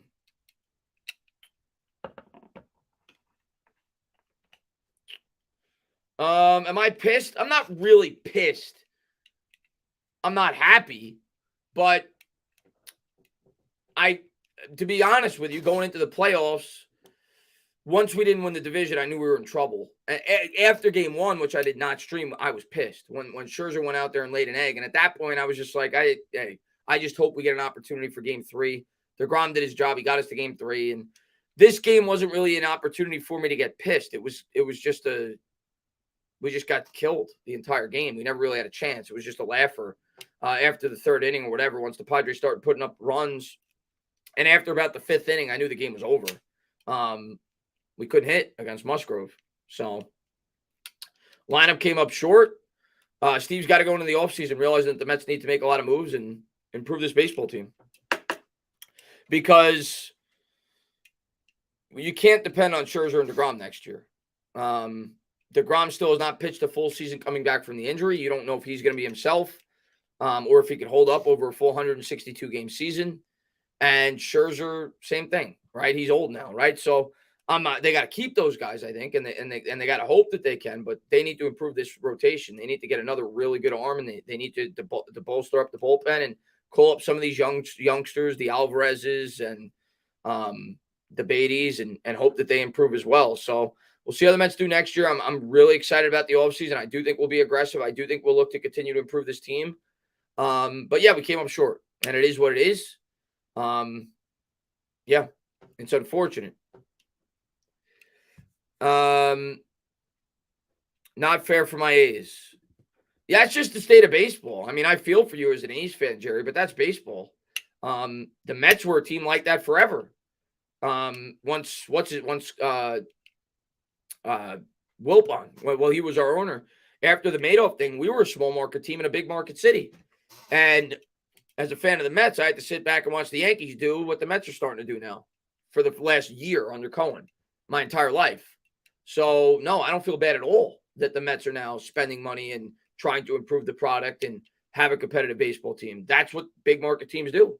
That's what the Dodgers do. That's what the Astros do. That's what the Yankees do. That's what the Red Sox do. That's what the Mets do. That's baseball. So for people that are bashing the Mets for doing that, every big market team does that. Every team that's in the playoffs does that. The Dodgers do it. The Padres do it. They all do it. The Braves do it. They all do it. Sorry, Chris, but don't let this ruin your day. No, man. I'll be fine. We'll talk Giants soon. I'll probably do, like I said, I don't know if I'm gonna have the energy to do a Giants stream tomorrow, but if I do, I will. Do like a midday stream. If not, I'll definitely have a video up, and I'm super excited about the Giants. This is just definitely a letdown. What's your favorite sport, Dana? And does a good Giant season mean more than a good Mets season? My favorite sport, I'm going to say football. The reason I say football is this. I love all three of my teams equally. I really do. I get just as much into it's just a different getting into because baseball is a slower paced sport than football and so on and so forth. But I am just as engaged with my Mets, with my Knicks, with my Giants equally. But when it comes to football, I could watch. Like if the Giants are eliminated from the playoffs, I could still be very engaged with the NFL playoffs. I'm still very intrigued by it. I'll go to the bar or I'll stream the games on here. I'll watch the games with my friends. I'll be very into it. Like last year, I was watching the game with my brother between the Bills and Chiefs. Incredible.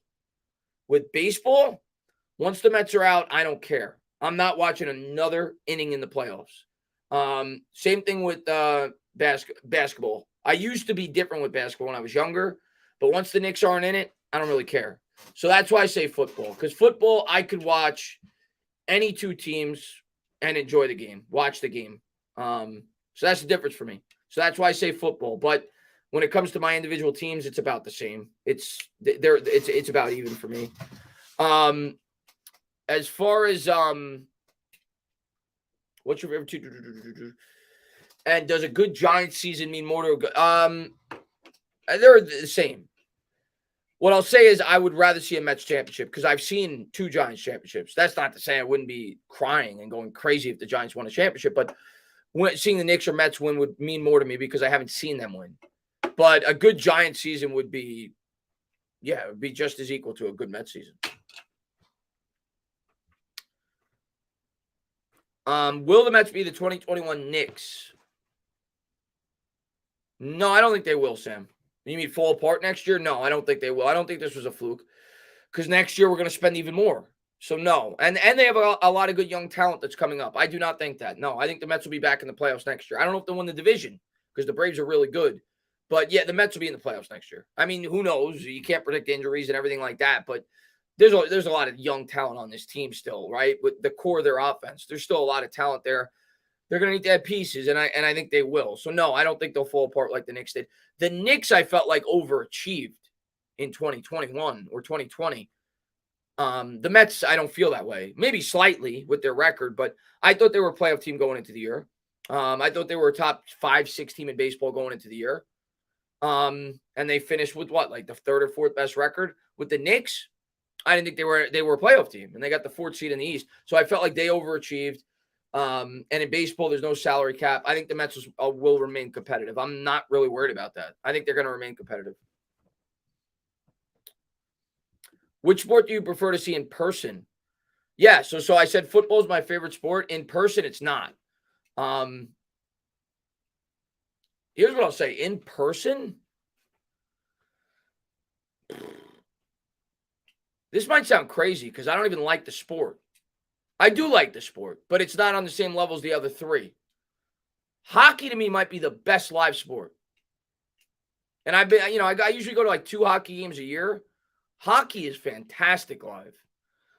Basketball is great live. Baseball's good live, very good live. It's a great summer sport. But the experience being in there live, I think it's enhanced more with hockey more so than anything else. I think hockey is a terrible TV sport. I think it's a great live person sport. I think basketball is really good live. I think it's good on TV, but it's real. I would go in terms of in person, hockey, basketball, baseball, football. Football is the ultimate TV sport, the best TV sport. It's not even close, and you actually get a better experience from a viewing standpoint on TV.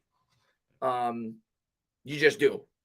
So that would be my order in terms of being there live. Now the atmosphere of the football game is great, but I'd go hockey, basketball, baseball, football. And I don't even like hockey. I don't even have like a real hockey team. So Closed basketball game is insane. Yeah. Some of my favorite live sporting events I've ever been to have been not even just Knick games, St. John's games. I used to have season tickets for St. John's. I went to the Garden. I was at the game. I mean, if you're not a St. John's fan, you're not going to know this, but I was at the game where Marcus Hatton had the game winner. He had a game-winning free throw with no seconds left. That's one of the best live sporting events I've ever been to. St. John's at the time was unranked. They knocked off #1 Duke in the country. That team was loaded. They had Shane Battier. They had Jay Williams. They had Chris Duhon. They had Carlos Boozer. So that was incredible. But yeah, so many great Knicks games too. I love going to live basketball games. Tato Odell tweeted about the Giants an hour ago. Did he? I'll take a look after. Let me take a quick look. Hold on. Odell Beckham. See what he had to say.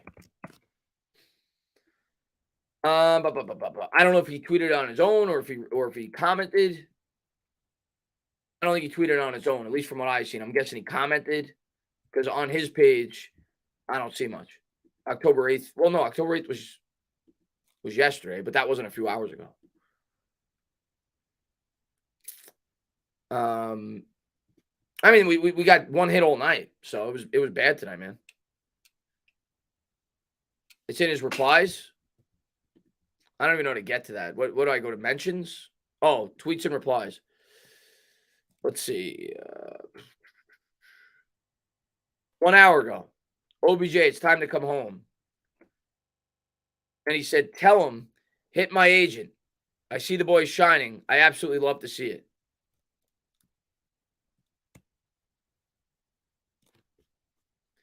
I mean, I don't know if I'm going to read too much into that because if I was Odell's agent or Odell himself, and I'm sure he'd be open to coming back, you want teams to think you want to drive up the market. So I don't know if that increases the likelihood he's going to be a Giant, but I'm sure if the Giants offered him the right amount of money, if they could, and they felt he fit the team's best interest long-term, they would do it. I'd be excited to see Odell back because I know the fan base would love it. And we need a wide receiver. So I'd be really excited to have him back. But I don't know if he's the right fit coming off the ACL tear, being that he's not the youngest guy in the world. If you're asking me would I prefer Odell or a younger receiver, I'd prefer a younger receiver if we could get one via trade. But I'd be excited if we brought Odell back. If he's healthy, I think he could obviously help the team. Chris, man, come on. Giants, baby. We are winners again. Let's go, Adam. I'm excited. I just don't have any energy right now because I've been streaming. I literally streamed for like 13 hours out of the last 24. And it's been crazy.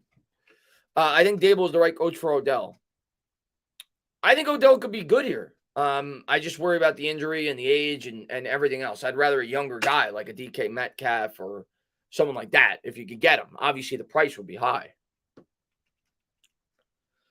We should get Odell on a one-year deal for this year's playoff run. We'll see.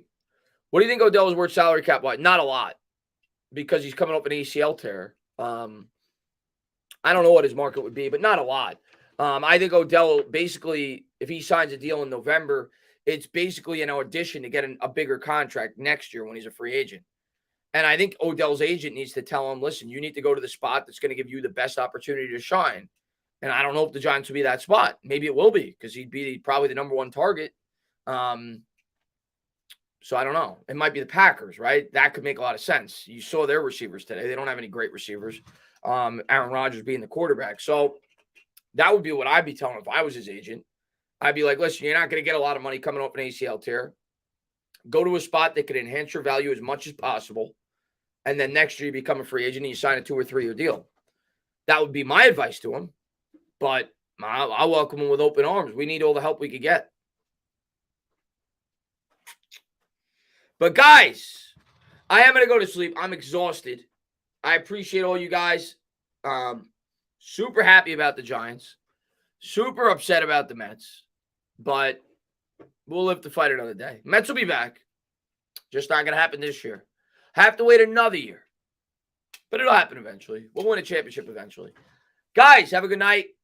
As always, if you like what you watch, please subscribe. Drop a comment. Maybe give me a little thumbs up. Cheers.